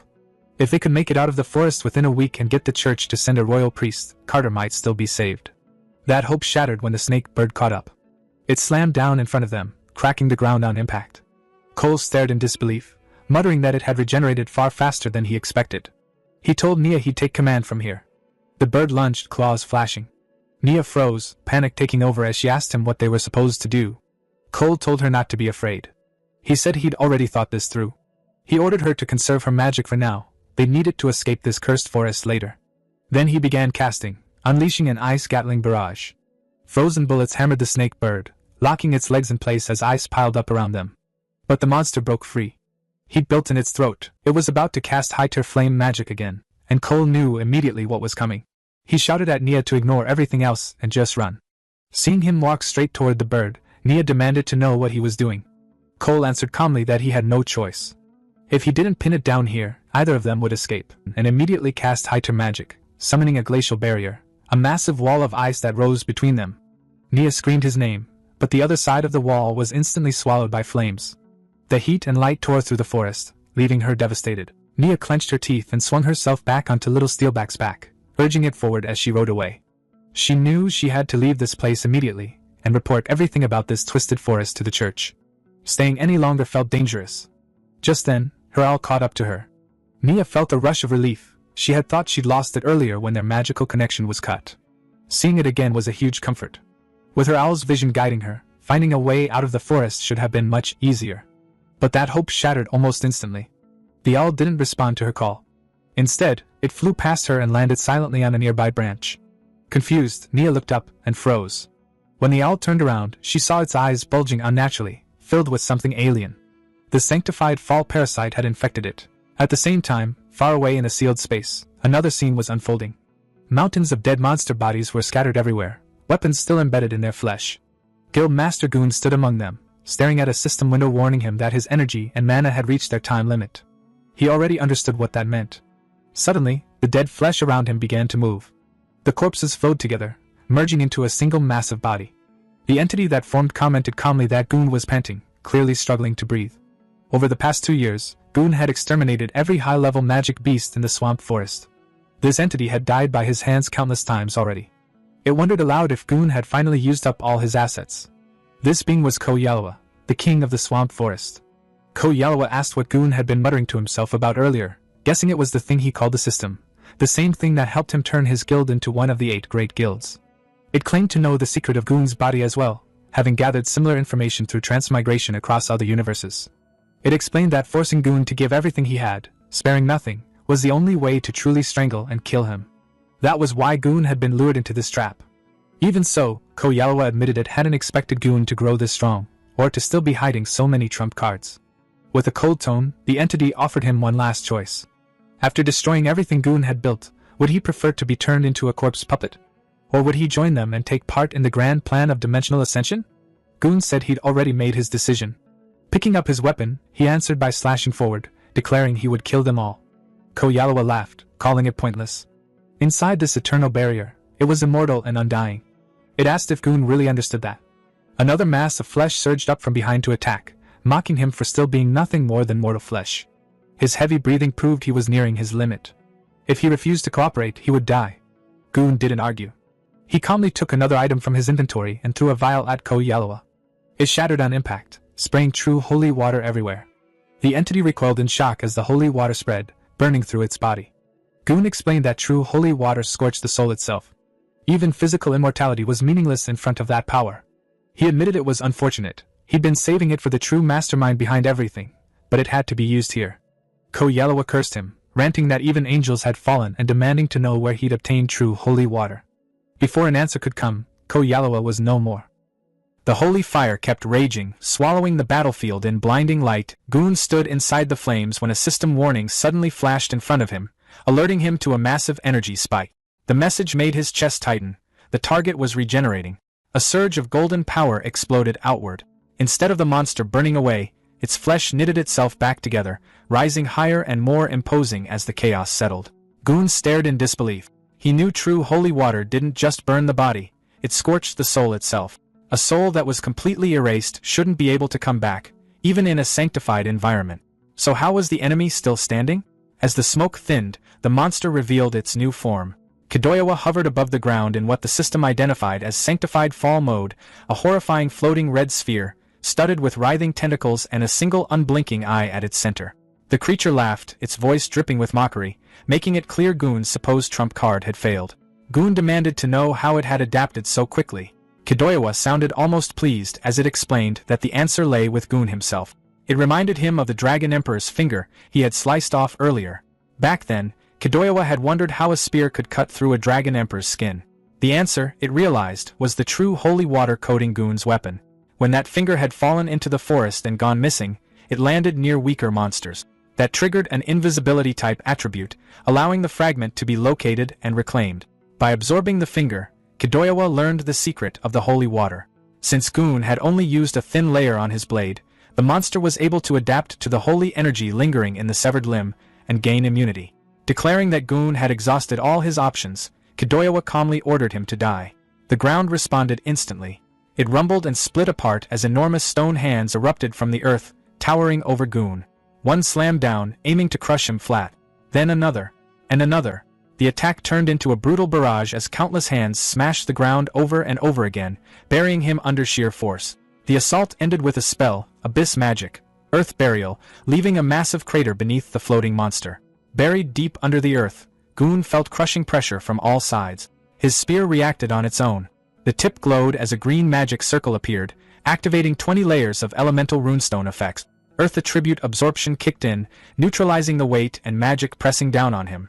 The moment the pressure vanished, Goon exploded out of the rubble, launching himself skyward with his weapon blazing. He charged straight at the floating red sphere, activating his spear art, the technique meant to pierce all things. Kidoyawa sneered, pointing out that Goon's equipment had limit. It asked how long he thought he could keep struggling before unleashing Necrotic Shriek. The air screamed as thousands of red energy beams poured down like a storm. Goon met the attack head-on, his blue aura colliding violently with the flood of necrotic magic. System warnings stacked rapidly in his vision. His weapon's durability was nearly depleted. His magic resistance had dropped below 20%. His body was exhausted. Blood dripped from his mouth, but Goon ignored every warning. He pushed himself further, preparing a high-tier martial art, the 1-inch punch, Spiral Force. The system urgently warned that using it in his condition would cause irreversible damage. Goon dismissed the risk. To him, the cost no longer mattered. He poured every last bit of energy into the spiral attack. The strain was too much for his gear. The spear's tip shattered mid-strike. Even so, the spiraling force surged forward on its own, slamming into Kidoyawa's center. Red and black energy collided in a massive explosion that shook the battlefield. Without the spear to anchor him, Goon lost momentum and crashed hard into the rocky ground. Blood splattered across the stone as he knelt there, clutching his arm. His body shook uncontrollably. The backlash had completely ruined his left arm. When the smoke cleared, Kidoyawa reformed without a scratch. It mocked him openly, asking why he kept choosing pain instead of simply dying. It guessed Goon was still desperately searching for a way out even now. Goon stayed silent, his head lowered. Regret weighed heavily on him. Saving his skills had been a fatal mistake. He realized too late that he should have used all the true holy water at the very beginning and ended the fight instantly. Then a massive shadow swallowed the battlefield. From the sky, the Dragon Emperor's finger descended like a meteor. As it fell, Kidoyawa declared that Goon never stood a chance. He wasn't fighting a single monster, but the power of the entire Holy Sea itself. The colossal fragment hurtled straight toward the injured knight. Even then, Goon refused to give up. With what little strength he had left, he opened his system inventory. As darkness closed in, he pulled out a tattered ancient scroll glowing with sickly green light. The scroll unfurled on its own, revealing pulsing red runes. It was a forbidden item, the Demon King's favor, and it radiated ominous power. Kettle Yellow froze as a demon contract materialized before his eyes. He pointed at Goon, his voice shaking as he accused him of hypocrisy, openly opposing their plans while secretly making a deal with a demon long ago. Enormous hands emerged from the darkness, belonging to the Demon King himself. Without hesitation or mercy, the skill Oblivion's grasp activated. Kettle Yellow was crushed instantly, his body collapsing into fine dust that scattered into the air like ash. From within the shadows, a demon stepped forward and greeted Goon casually, remarking that it had been a long time. He looked Goon over and burst out laughing, calling his current state pathetic, just like back when the Demon King had first failed to descend into this universe. The demon sounded almost nostalgic, saying the moment brought back fond memories, and that he'd never forget Goon's so-called kindness. As a reward, he offered to lend Goon his power, claiming it would be more than enough to wipe out those so-called righteous scoundrels. He even directly called Goon a transmigrator, confident that the temptation would be impossible to resist. To his surprise, Goon didn't hesitate. He calmly tore the demon contract into pieces and said they were even now. The Demon King frowned, clearly disappointed. He called Goon heartless, annoyed that he hadn't fallen for the trap. Before vanishing back into the void, he left Goon with one final warning, that he had already seen the face of his death. Once the demon disappeared, the swamp fell silent again. Goon opened his system interface and winced. His HP was nearly gone, and his mana was completely empty. The system warned him that the monolone skill was still draining HP to repay its debt and urged him to replenish immediately. He didn't have the strength to respond. Goon sank down onto the ground, exhausted. He wondered if the summoning of the Hope coordinate had worked and asked the system to establish a connection. The answer came back quickly: connection failed. At the same time, a yellow system message appeared from Slimy. Decomposition had failed because the target wasn't organic matter. Slimy stared at Carter's body, now fully turned to stone. He shrugged it off, hopped down from the statue, and picked up Carter's mace. Since Carter clearly didn't need it anymore, Slimy figured it was fair game. Getting no response, he took the silence as permission and happily bounced away with his new equipment. As he moved through the forest, Slimy thought that if he helped the humans when they were in trouble, maybe they'd let him tag along back to their towns. But then he ran straight into a massive ice wall, one Cole had created earlier. Slimy immediately recognized it as magic.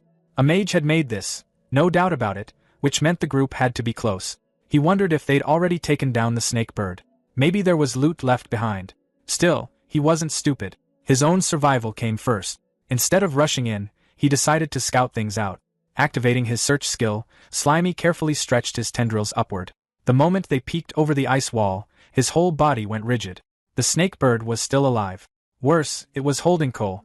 Cole's body was burned beyond recognition, his skin completely gone as if it had been peeled away by fire.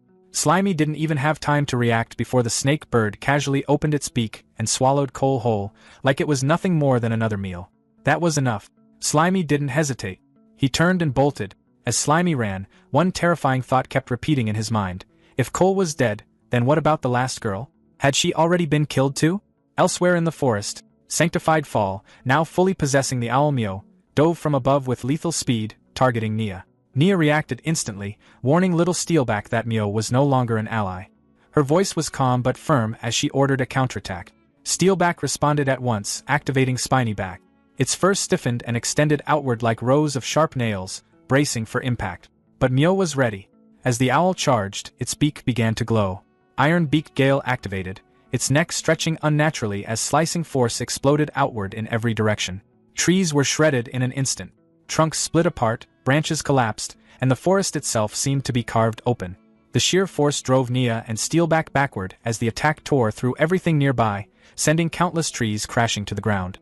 When the destruction finally settled, the forest lay in ruins. And yet, Nia was untouched. She sat calmly among the fallen trees. She sat on the ground amid the ruins, her body trembling. Panic crept into her voice as she cried out for help, her eyes darting across the devastation.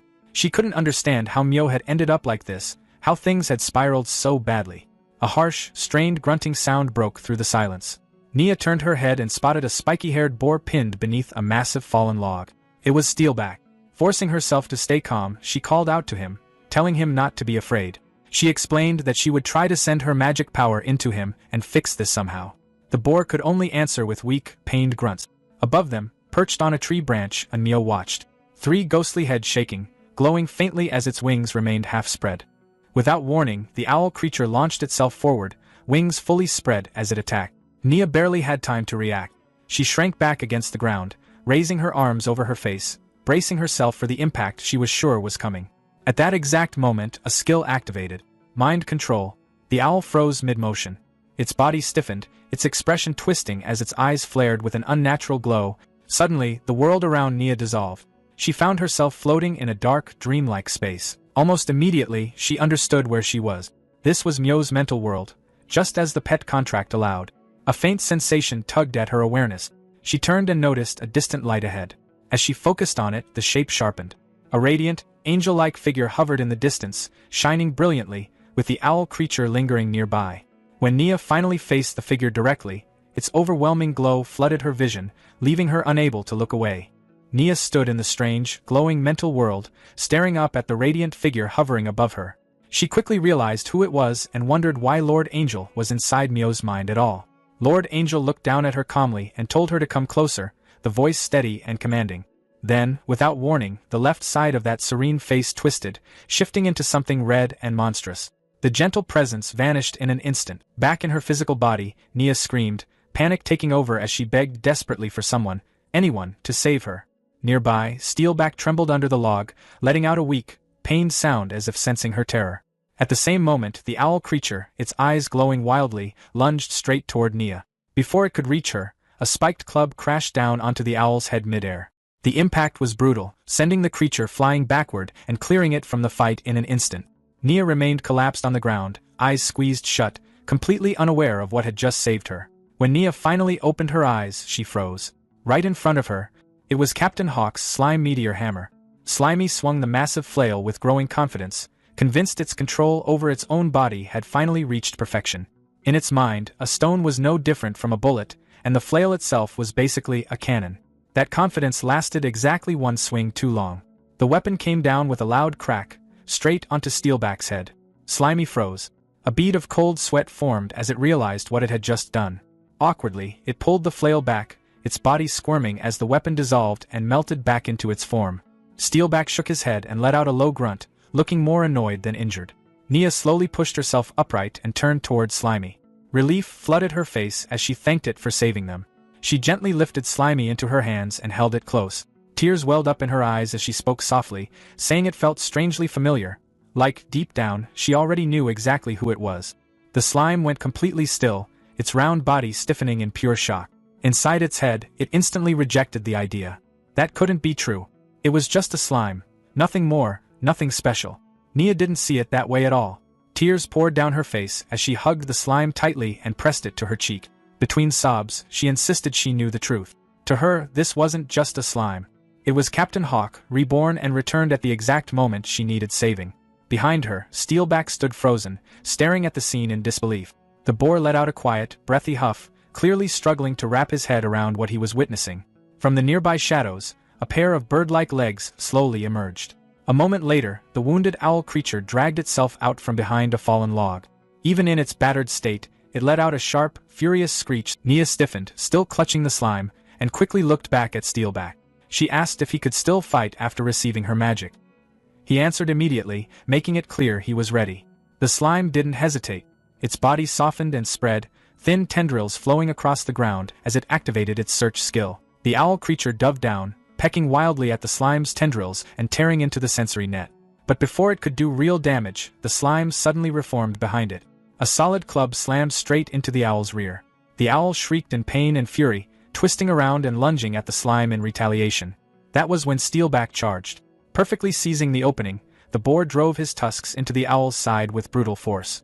He didn't slow down. The momentum carried him straight through, his tusks piercing clean through the owl creature's body. At the same time, the slime swung its club with everything it had. The name of the attack rang out clearly: plasmatic cannon. The impact was violent. The club, hurled by the force of the blast, shot past the remains and buried itself deep into a nearby tree. The slime's arm trembled as it reached out and tried to pull the weapon free. As it struggled, a single thought crossed its mind: it had definitely used way too much force this time. Nia stood quietly, watching as the slime finally pulled its weapon free from the tree. As the moment lingered, her thoughts drifted back to Myo, the worry she had carried bubbling up again. She crouched down, studying the slime more closely. Then it clicked. This was the same tiny creature she had met by the campfire earlier that night. The more she thought about it, the more certain she became. It was also the same presence she had sensed earlier through Myo's reconnaissance. Slowly, Nia reached out and lifted the slime gently. Half joking, half serious, she asked if it had been following her all this time out of some special fondness. Cradled in her hands, the slime stiffened in surprise. A single thought flashed through its mind: could this finally be it? A golden magic circle appeared on the ground beneath them, glowing softly, the words, "Pet Pact," shimmering within it. Nia looked directly at the slime and asked if it was willing to form a pact with her. Her expression was calm, sincere, and filled with promise. She swore she would take good care of it. Before the slime could answer, a bright yellow system window abruptly appeared, flashing a warning. It stated clearly that if the host entered a servant pact with a human, access to the system would be lost forever. He would have to choose one, either the system or a master, and there would be no second chance. He started weighing it out. The system was useful, powerful even. It helped him grow, survive, and made everything more convenient. Still, it felt dull compared to the kind of heroine you'd see in an old-school, hot-blooded shonen story. When he really thought about it, the decision felt almost too easy. Numbers, pop-up windows, and emotionless prompts couldn't compare to a real person standing right in front of him. His thoughts ran ahead on their own. He pictured himself and Nia training together under clear skies, running along bright beaches with waves crashing nearby. In his mind, they faced trial after trial, growing stronger together like perfect partners straight out of a very familiar monster collecting game. In that imagined future, he wasn't just tagging along. He was her monster, fighting for her, trusting her without hesitation. They kept climbing higher, dungeon after dungeon, battle after battle. Nia pushed herself hard and Slimy kept pace, evolving alongside her through every struggle and win. Eventually, she became a champion-level master, her name spreading across nations. Monster taming exploded in popularity, and she rose as the strongest rookie adventurer, gaining fans everywhere she went. People talked about her with admiration wherever she showed up. In that version of the future, Slimy even imagined merging with her, becoming her most powerful and stylish gear, something no one else could copy. With his slime-shaping abilities, he continued evolving until he finally turned into a handsome man, able to stand beside her as an equal. Together, they defeated the great demon king, brought an end to the Age of Darkness, and restored peace. After that, they got married, settled down, had tons of kids, and lived a quiet life with Steelback always nearby. To Slimy, stories built around systems already felt worn out. If he really had to choose, picking a beautiful girl as his master felt like the obvious answer. In fact, he'd already mapped out hundreds of episodes in his head, dramatic arcs, emotional reunions, and legendary final battles included. He was ready. He decided to choose Nia over the system. Just as he was about to accept the contract, everything went wrong. Nia was killed in an instant. Her body collapsed beside him, her arms still wrapped around Slimy. For a brief moment, nothing made sense. His thoughts broke apart all at once, and little Steelback stood beside him, unable. The one responsible was the corpse of Mio. It stood there calmly, having used abyss magic, Circle of Wind's demise. From the ruined neck, something disturbing happened as a new head began forming. The shape was human-like, but stripped of skin, exposing raw flesh underneath. Little Steelback reacted immediately. Fueled by rage, he charged straight at the monster. Slimy shouted for him to stop, pleading with him not to rush in. He still couldn't understand how the head Steelback had destroyed earlier was already growing back like nothing had happened. Before Steelback could get close, the creature lifted a finger and pointed at him, casting another spell. Using abyss magic, Atavistic Ray, it forcibly altered Steelback's body, reducing him into a small lizard before tossing him aside. The terrified lizard scrambled away into the forest. Slimy stayed where he was. This thing was no longer just an owl. It now had the terrifying power to force devolution. It now had a frightening new power, the ability to force devolution. The human-shaped head finished forming and shifted into an annoyed look, muttering about how everything had turned into a hassle. It scoffed at Yahello, calling him useless and mocking him for burning through resources while still failing to deal with something so small. The voice didn't stop there, throwing jabs at the old man from the Holy See too, saying none of this would have happened if they'd listened from the start.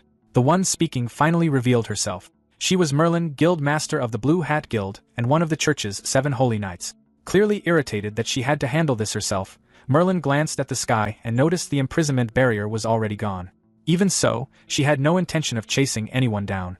Activating Tempest Wing, she shot upward at extreme speed and disappeared from view. Slimy was left behind, standing next to Nia's lifeless body. Bit by bit, the truth settled in. Another human had used magic to move their consciousness into the owl's corpse, and because he was too weak, he hadn't even been worth acknowledging. That feeling hit him hard. It was exactly the same as when he first arrived in this world. Everything had happened too fast. There hadn't been time to process any of it. Merlin had killed the master he was about to choose, which meant the contract never went through. He briefly wondered if he should feel lucky for surviving, but the thought didn't last. Nia was gone, and he was still here, worrying about staying alive. Until he personally killed that monster, he decided he had no right to call himself a man. Anger burned through him. Slimy swore he would crush the enemy's head with his own cytoplasm and took off through the forest, chasing after his target. Elsewhere in the swamp, Goon's system informed him that the Monolon repayment was complete. It immediately followed up with warnings about his condition. His health was down to 789 out of 2.8 million, and his arm was badly damaged and needed treatment right away. Goon told the system to stop pointing out the obvious. He had nothing left to give. He ordered it to keep trying to contact the transmigrators summoned by the Hope coordinate. The system replied that long-distance communication wouldn't work until the initial connection was fully established and advised him to keep moving to find a stronger signal. Goon already knew the Holy See would send reinforcements. If they showed up, escape wouldn't be an option. He needed to find the new transmigrator and get out of the swamp immediately. As he moved through the forest, he suddenly stepped on something slimy and yellow. At the same time, Slimy's search skill finally locked onto a target. Thinking he'd found the long-necked monster, Slimy attacked without hesitation, swinging his mace at full force and smashing it straight into Goon's head. The impact felt wrong. There was resistance, like hitting armor. The shape of the target didn't feel right either. When the figure collapsed, Slimy realized his mistake. This wasn't the monster. He'd mistaken Goon for part of it because of the tassels on his helmet. Slimy apologized quickly, blaming the poor lighting and grumbling about how the flashy helmet made things hard to see. Before he could explain any further, Goon grabbed him. Recognizing Hawk's weapon and catching the scent of Nia's blood on Slimy, Goon accused him of killing his guild members, assuming he was connected to the church. At that exact moment, both of their system windows appeared at the same time, announcing that the connection had been successfully established. Goon immediately understood that Slimy was a transmigrator, and as Slimy stared at Goon's system window, he finally realized he wasn't the only transmigrator in this world. Goon stops mid-action, staring at the screens in shock. He asks if Slimy also has a system, quickly realizing this creature is a transmigrator. Slimy is just as stunned, learning that Goon is also from another world. Goon explains that in his fight against the church, he activated a noble phantasm called Hope Coordinate to summon an ally. Slimy now understands that his arrival wasn't random at all. Goon admits he was too weak to save Nia even after meeting the guild and asks Slimy if he's willing to help. He reassures him that he also started with nothing after transmigrating and survived by relying on the system, adding that this world shows no kindness to anyone. Goon then removes his helmet, revealing he isn't human and that he hides his face for a reason. Curious, Slimy asks what race he belongs to. Goon admits he's a goblin, one of the most hated races. Expecting something completely different, Slimy comments that he'd rather remain a cute slime than look like an ugly green monster. Goon reveals his face instead, refined and elf-like. He casually mentions that his appearance causes problems, just not the kind Slimy imagined. Slimy complains it's unfair for a goblin to look that good, but Goon brushes it off, pointing out that humans would chase him anywhere, while a slime's small body is perfect for moving unnoticed. As Slimy keeps grumbling about appearances, Goon rises, supporting his injured arm. He mentions that he founded the guild to unite different races, then warns that the church has sent a ruthless knight named Merlin, the guild master of the Blue Hat Guild. When Slimy asks what they should do next, Goon reaches out his hand.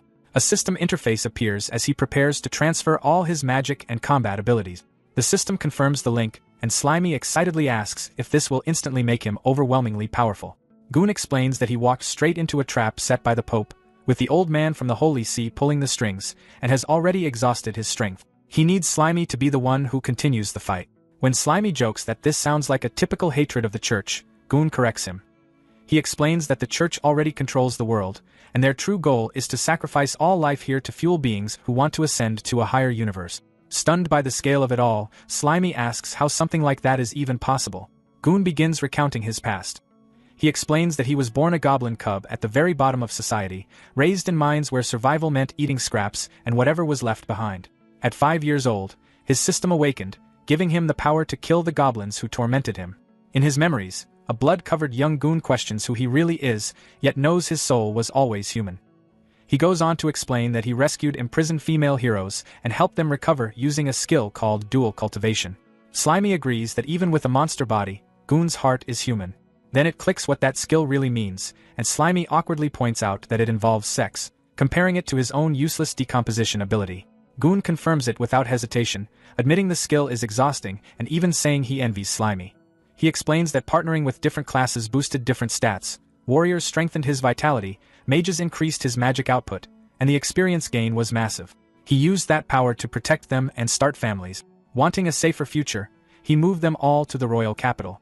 Hearing this, Slimy explodes with jealousy, accusing Goon of bragging about his love life. The tone shifts instantly. Goon's voice breaks as he says moving to the capital was a fatal mistake that cost him his wives and child. A heavy presence interrupts the transfer at 12%. Merlin arrives, now inhabiting a massive bird-like body, announcing that he's finally found Goon. Goon senses the danger immediately. He shoves Slimy out of harm's way and dodges unseen slashes tearing through the space around him. Merlin follows up by casting Abyss Magic, Circle of Wind's demise, forming a giant tornado that rips through the forest. When the destruction settles, Merlin stands calmly in the center of a crater. He taunts Goon, openly stating he knows he's a goblin and wants to capture him for experiments. Ignoring orders to kill him, Merlin mockingly brings up Yahello, asking how Goon managed to defeat an undying monster. Goon pulls himself from the wreckage as his system warns that his armor is destroyed and suggests retreat. He shuts the warning down. Merlin notices him speaking to an unseen interface and jokes about claiming the system for himself once he steals Goon's body. Bleeding, Goon realizes Merlin is a devil and that the undying monster was the result of twisted experiments. Merlin scoffs, saying human lives mean nothing. Suddenly, slime-coated rocks fly toward him. Merlin catches them without effort, barely glancing over. Slimy trembles in the distance as Merlin looks at him with mild pity and uses a gaze that locks Slimy in place, making him feel examined inside and out. Merlin then notices something off. Realizing he was fooled by a decoy, he spots Goon retreating in size, wondering where he thinks he can escape. That's when Goon drops from above, launching a counterattack with physical arts, weak point break. Merlin responds instantly, casting Geometric Inferno and trapping Goon inside a massive cube of fire. Watching the flames, Slimy cries, convinced this is the end for his ally. Merlin smiles, acknowledging the risk but confident the outcome won't change. Then Goon punches straight through the fire. His technique works even against magic, shattering the spell. Merlin stares as Goon's hand bursts through the flames and grabs him. Goon locks his grip on the mage and declares that he finally has him. Surrounded by fire, Goon states that even if this kills him, he will make sure Merlin goes down with him. The system screen flashed showing that only 1 point of health remained out of an absurdly high total. A notice explained that the desperate struggle state had kicked in for 1 minute, locking HP at 1 no matter what damage came in. Nearby, Goon spoke under his breath, activating a skill called the Final Accord. Merlin reacted instantly. His face twisted unnaturally, sharp teeth showing as a voice burst out of him, shouting at Goon to stop and demanding whether he even understood the cost of using that skill. Another system window appeared, this time with urgent warnings. It explained that the Final Accord would cancel out desperate struggle, drop the host's HP straight to 0, and completely erase both body and soul. The system urged careful consideration. Goon didn't hesitate. Holding Merlin down at the center of the ground, he triggered the spell anyway. A huge green and yellow magic circle flared to life beneath them, flooding the area with violent energy. He simply said that it didn't matter. Merlin screamed as power was ripped out of him, white light tearing away from his eyes and mouth while the sound of extraction echoed again and again. Amid the chaos, Goon looked calm. Surrounded by swirling energy, he sent a final system message to Slimy. He apologized, explaining that this was the only way left to get rid of Merlin. He told Slimy that saving the world was now their responsibility and warned them never to put trust in the church. Slimy stared up, eyes wet, overwhelmed. They begged Goon not to do this and asked how someone like them, a simple slime, was supposed to save the world when even someone as strong as Goon couldn't. Goon's body started breaking apart into glowing particles. His voice reached Slimy one last time, telling them to believe in themselves and revealing that his role had always been to serve as the one who summoned Slimy into this world. The magic circle exploded in a blinding flash. When the light faded, the circle was gone, replaced by frozen runes etched into stone. From beneath a cracked layer of ice, Slimy could be seen on the surface. The surroundings had changed completely. The land was now a barren stretch of broken rock, with steam drifting up from the ground. Slimy looked down, crying softly, and said Goon's name. High above, Merlin was still in the sky. From below, Slimy watched as Merlin shouted curses toward Goon, raging that the entire mission had ended in failure. In a pitch-black void, rows of identical, faceless female candles stood in silence. Only one on the far left still burned with a bright flame, while all the others had gone dark. Up in the sky, Merlin hovered in a ruined state. Her body looked worn down and unstable as she spoke about the situation. She said that 5 life candles, which were meant to link her to the chaotic universe, had already gone out. She added bitterly that the only vessel left for her descent had been the remains of a weak, fallen holy monster. Before she could go on, a massive jet of yellow slime shot upward and smacked straight into her face. Slimy pulled back, spitting and staring her down. A system notice popped up showing HP -50. Slimy told her to stop talking nonsense, saying he was going to carry on Goon's will and settle an old score tied to a girl from earlier. As part of Slimy's body sank into the ground, he made a quick decision. He left a clone behind as insurance, planning to shift his awareness to it if things turned bad. In the next moment, Slimy launched himself onto Merlin's face, spreading over one of her eyes. Merlin reacted in confusion, questioning whether this slime was some leftover contract monster Goon had prepared. Anger quickly took over her expression. She declared that Slimy would replace Goon and receive all of her fury instead. Colored rings of light swept through Slimy as an attack activated. The system identified it as abyssal magic, Devolution Ray. When nothing happened, a large question mark appeared above Slimy. Merlin stared at the result and demanded to know why there was no effect. Internally, she considered that her heavily damaged soul might have weakened her magic far more than expected. Energy whipped violently around her as she shouted that this couldn't be forgiven. She claimed that as the kingdom's strongest magician, there was no way she should struggle against a single low-level monster. In her outburst, a small chunk of Slimy was thrown aside. Slimy spread countless slimy tendrils outward, quietly searching for the right skill. He judged that Goon had already left Merlin barely holding on, and more importantly, she had no idea about his hidden option. Slimy decided to take advantage of that gap and strike without warning. Out of nowhere, a snake-like bird slammed into Merlin, sending her flying backward. She crashed hard against an unseen surface, her body bursting apart on impact as blood scattered through the air. Merlin's damaged body, followed by her battered and bleeding face. She spat out curses, muttering about what kind of thing she was dealing with now.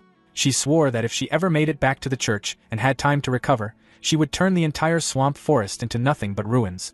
Nearby, the snake bird began to glow with a strong light. The snake bird leaned forward, gathering power as the system announced Pseudo-Dragon's Breath. The snake bird followed up by sweeping a broad stream of fire across the stone ground. From a distance, Slimy watched with its tendrils spread wide. The snake bird tilted its head, staring down at the pool of lava it had just formed. Merlin's cries echoed from within the molten heat. Then, without hesitation, the snake bird began absorbing the lava, drawing it back into its body. Slimy stared on, unable to look away. Along the snake bird's furry side, its body started swelling and pulsing, as if something inside was forcing its way out. A pink, serpent-like head pushed through the snake bird's back, a forked tongue flicking into the air. A bright white glow wrapped around the snake bird, outlining its form as the change completed. Slimy watched as the shadow of the transformed snake bird stretched larger and heavier, realizing mid-thought that it was evolving. The full result came into view, a two-headed snake bird chimera. The original head looked longer and sharper now, while a pink serpent head with a long neck rose from its back, paired with an extended tail. With a powerful beat of its wings, the newly evolved snake bird lifted off, flying high into the sky and leaving the lava field and Slimy behind. Slimy looked up, completely at a loss, struggling to form words as the snake bird disappeared above. System screens kept popping up one after another, and Slimy was basically catching L's non-stop. Skill transfer stalled at 37% before the connection just dipped. Super magic? Didn't stick. Elemental resistance? Nope. Divine arts, unions, dimensional boosts, each one bounced back with the same excuse. No magic power or the body just wasn't built for it. The only W in the whole mess was martial arts talent sliding through successfully. And after that, Slimy ended up sprawled on the ground. From the outside, Slimy looked like a mess, but inside, the vibe was worse. He admitted to himself that life as a clueless little slime mold had honestly been way more chill. Even with all these new gains, happiness just wasn't there. Slimy activated search, and scattered remains nearby responded. Pieces of Goon's body started pulling together bit by bit, drawn in under Slimy's tentacles. New notifications rolled in. Forging skill unlocked. Medical knowledge unlocked. Cooking skill unlocked. The encyclopedia and map atlas partially filled in. That helped. A little. Slimy started shaping himself into something more human. It took effort, but once the form held, his mindset shifted. He reminded himself that slacking off wasn't an option. He told himself he had to carry on Brother Goon's legacy, because if the church really went through with sacrificing the world, nobody was making it out. He kept reinforcing the shape, filling it in, sticking everything together. The result wasn't perfect, but it was close enough. Slimy figured that even without a real body, controlling it like this should work. Then he tried moving. The moment he put weight on it, the whole thing got shaky. Standing turned into a struggle, and one wrong adjustment sent everything out of sync. He tried correcting himself, but the coordination was a nightmare. Focus on one side, lose the other. Manage the top half, lose control of the legs. The structure gave out, and the human form collapsed back into a blob. Slimy decided to call it for now. Hiding felt smarter, especially since there was no guarantee the church wouldn't send people again. He stored what he could into his slime mold space. Among the items was a piece of armor. The appraisal system explained it was forged from Lockforce stone, built to soak up most physical damage, and reinforced by Goon himself. Later, Slimy slid through the forest as a blob, processing everything that had gone down in a single night. His headspace felt overloaded, so he pulled up the encyclopedia and map atlas to sort things out. The map filled in polar ice fields, the royal capital, deep valleys, mountains, barren mines. Seeing it all laid out made one thing clear. This world was huge. More system info followed. Portals were set up by the royal capital in different regions, letting people travel back and forth. The church ran all of it. Adventurers had to apply through them, and anything gathered on trips got taxed hard. Half of it went straight to the church. The system confirmed Slimy's current location, the swamp forest. Slimy immediately caught onto the idea that finding a portal could mean a direct trip to the royal capital. The route was obvious now. Still, he knew rushing in weak wasn't smart. Right now, his only real backup plan was a piece of busted high-level gear and whatever resources he could scrape together. Then his attention shifted to the body nearby, the girl named Nia.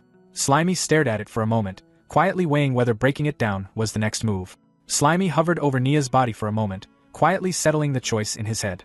He figured that keeping her around wouldn't change anything, there was no bringing her back. Letting her sit there and slowly decay felt worse, so he decided this was the cleaner ending. The body started to shift, dissolving smoothly into slime and blending in with him. As it finished, a voice echoed like a soft send-off, saying goodbye to the little slime. After that, Slimy locked in. He told himself that from this point on, even if all that was left of him was a chunk of slime mold, he'd personally see the end of that church. No shortcuts, no backing out. The system wrapped things up fast. Decomposition confirmed. Experience shot up, pushing him from level 49 to 50. He picked up a small batch of enhancement points, and a new skill, Domination, came online. Almost instantly, it synced with his natural traits and fused with Central Command, leveling up into something new, Parasitic Domination. Time passed quietly as Slimy rested in the forest, until movement snapped his attention back. A frog hopped nearby, croaking loud enough to trip his danger sense. Slimy didn't hesitate. He launched a plasmodial barrage, and the frog went down right away. The system logged the win, experience gained, and a bit of HP lost in the process. Standing over the frog, Slimy casually apologized, saying he needed a test subject for the new skill. No hard feelings. The system broke the ability down in detail. Parasitism meant sending slime clusters into the target's body and overriding its neural network. Domination meant full control afterward, turning the body into a shared sense puppet that followed command. Slimy noted that ever since syncing Brother Gon's encyclopedia data, the system explanations had gotten way more specific. Honestly, it made things easier. First, invade the corpse with slime mold. Simple enough. He activated the skill, and slime poured into the frog's body. Inside, it spread fast, wrapping around everything until the whole thing was covered. A second later, the frog twitched. The system confirmed success. One swamp frog corpse puppet acquired. It also flagged that Slimy had hit the current control limit and would need to level the skill up to manage more. Watching the frog move on its own, Slimy realized parasitism handled the basic motion automatically. The next step was domination. He focused, getting ready to shift his awareness into the slime cluster inside the body and take full control. Slimy realized that his consciousness had really transferred into a corpse. A system window appeared beside what used to be a swamp frog. System, Corpse Puppet, Swamp Frog. Durability, 0%. Available skills, Charged Strike, Tongue Fist, Pounce Bite. Slimy noted that there was even a species introduction. He found it interesting, then focused on the durability. He reminded himself that since it was already a corpse, having 0 durability made sense. There was no HP to talk about. From the frog's low point of view, the forest looked massive. Slimy observed that the field of vision was incredibly wide and figured this must be how a swamp frog saw the world. He found it strangely magical. Looking at the frog's hands, he realized that because he had invaded all the nerves, he had inherited the muscle memory too. He commented to himself that it felt exactly like using his own body, with no need to adjust. Then he considered something else. He realized that after turning a body into a puppet, his main slime body would switch into automatic mode. He admitted that sounded a little risky. Thinking about actual combat, Slimy told himself he would need to stay hidden first, then make a move. A moment later, he dropped the serious thoughts. For now, he decided he just wanted to try driving this new body. The frog's tongue shot out. System, Tongue Fist. The frog started hopping around, croaking repeatedly. Slimy found it incredibly entertaining. He noted that it was fun and decided to explore somewhere else. The frog moved through the forest and spotted a snail. It called out for the little snail not to run and immediately lunged forward. Right after that, the system began to glitch. Signal weak, disconnected. Back in his slime body, Slimy estimated the distance to be about 30 meters. He realized that when controlling a parasitic puppet, he couldn't move too far away from the main body. The frog continued croaking and attacking with its tongue even without his direct control. From his slime body, Slimy finally understood what was happening. He concluded that it wasn't coming back to life. He worked out that the main body functioned like a signal transmission station. When he actively controlled the puppet and moved too far away, the connection would drop because the signal became weak. On the other hand, when the puppet stayed close to the main body, the parasitic corpse would enter automatic mode and act based on its instincts from when it was alive. The frog lashed out again and missed. Watching this, Slimy commented that the automatic mode did not seem very smart. Slimy decided not to overthink it. He recalled the frog puppet and stored it back into his storage space. Thought, forget it. Let's call it back first. A system window popped up. System, Parasitic Puppet, Swamp Frog X1. Slimy then started thinking about the snakebird he had encountered earlier.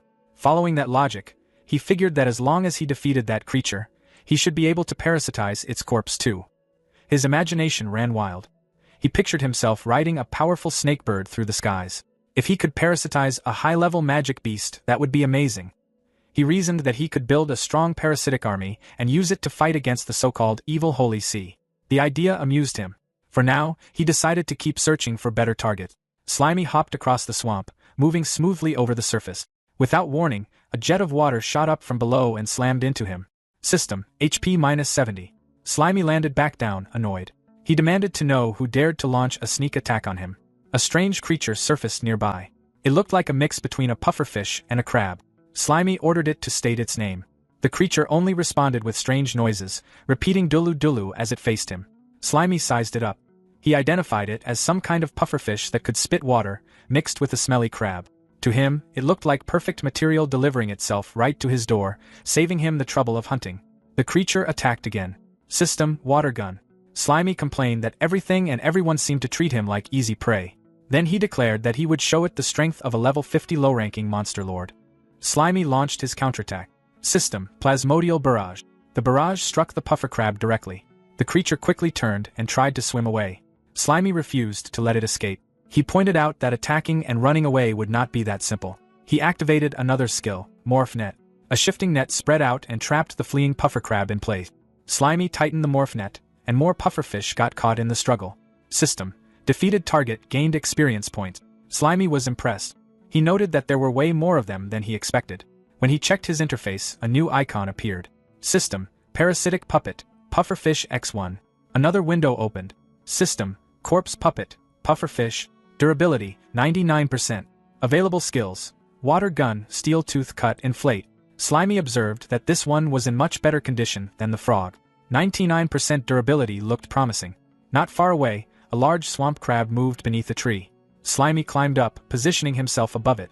Without hesitation, he dropped down and launched plasmodial barrage from above, striking the crab directly. He landed on top of the creature as it struggled beneath him, its legs thrashing. As it tried to shake him off, Slimy slipped between the gaps in its shell. He commented that if it wanted to throw him off, it should first deal with him drilling through the openings in its carapace. He squeezed inside. System, defeated target gained experience points. Once the crab's resistance stopped, Slimy activated his skill. System, Dominion. The takeover completed smoothly. A new icon appeared. System, parasitic puppet, swamp crab X1. Another status window opened. Corpse puppet, swamp crab. Durability, 99%. Available skills, water gun, mud foam, clamp clamp clamp clamp.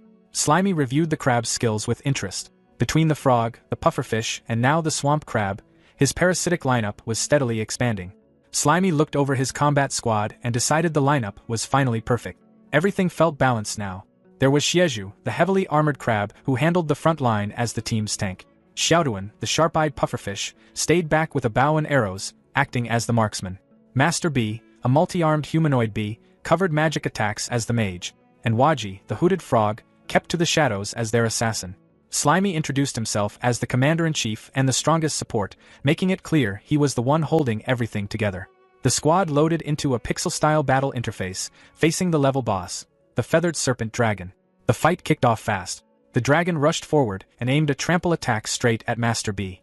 Slimy immediately called out for Xieju to activate carapace defense. He told him to block it. A massive clawed foot dropped from above, but Xieju jumped in front and raised a glowing shield just in time to take the hit. The stomp came down hard. Cracks spread across Xieju's shell. A system alert popped up, reporting that carapace defense had been used up and his HP was now dropping.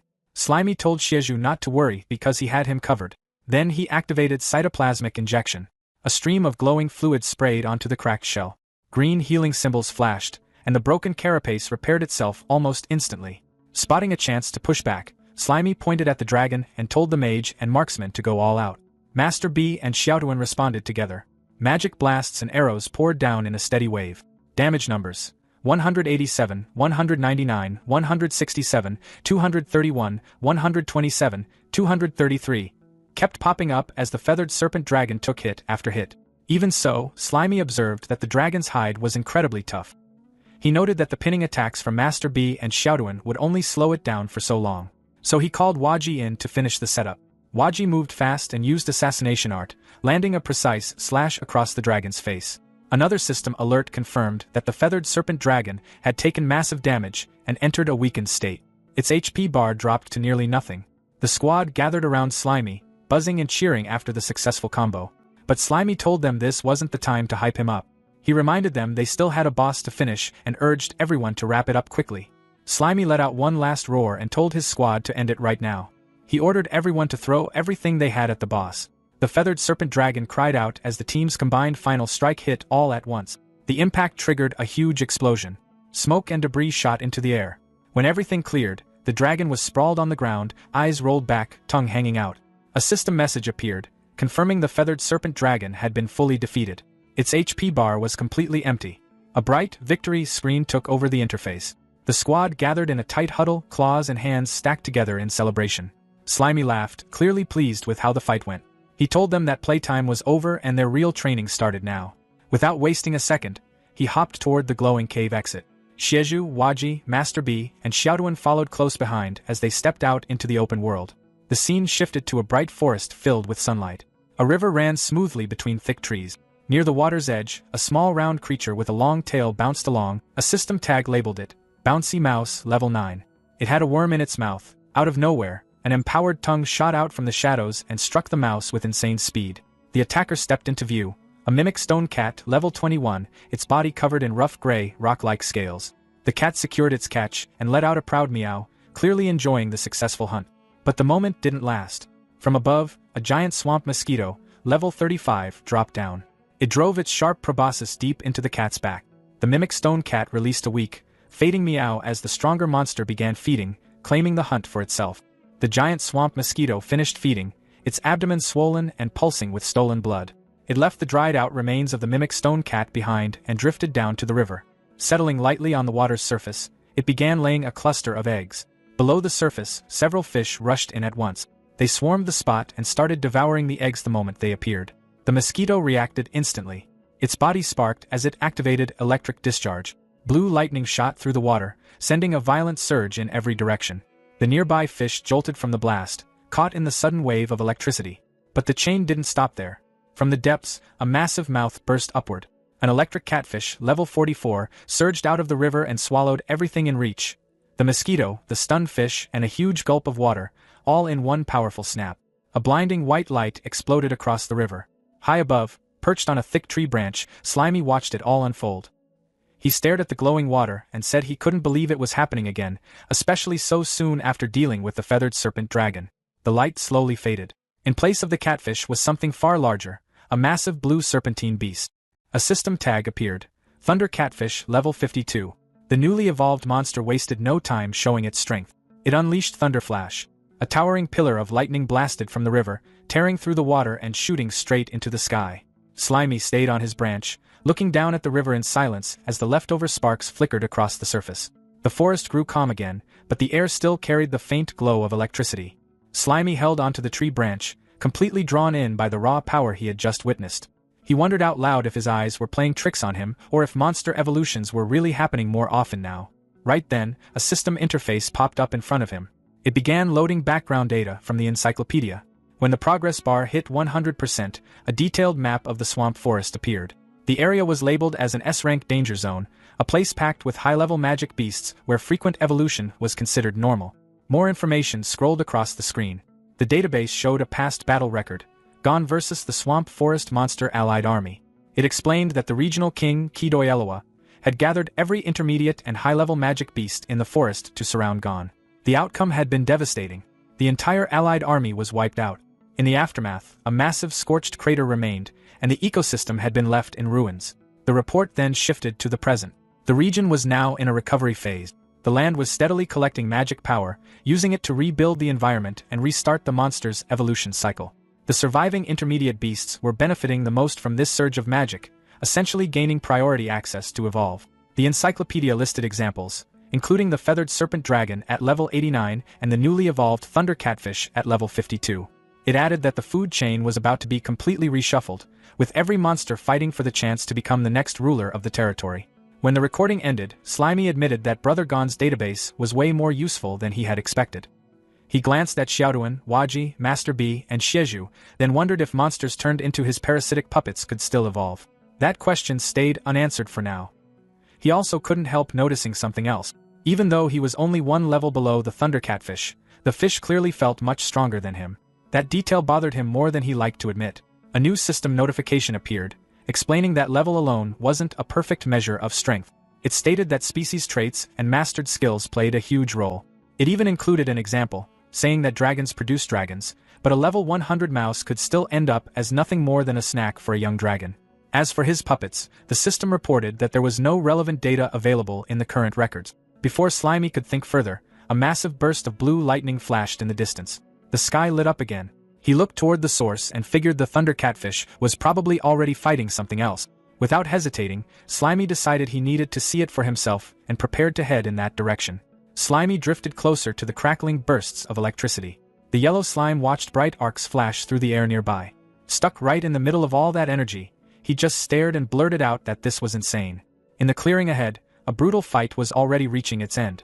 A blue electrical catfish had wrapped its long body around a massive beast. A system tag popped up, labeling the target as a level 60 swamp crocodile. The crocodile let out a painful roar as waves of blue lightning ran through its body. Its eyes widened while the current surged again and again. Blood splashed across the muddy ground, then everything went quiet. From a tree branch nearby, Slimy watched both monsters collapse. He stared at the scene and wondered if luck had just delivered a huge reward right in front of him. Without waiting any longer, he jumped down from the branch and landed in the swamp water beside the bodies with a splash. Standing next to the remains, Slimy looked them over. One corpse had already started rotting, while the other looked badly burned. He figured parasitizing them probably wouldn't work in that condition. Still, he reached out to touch the remains. The moment his body made contact, leftover electricity surged through him. A sharp zap ran across his slime body, and damage numbers of -10 started appearing again and again.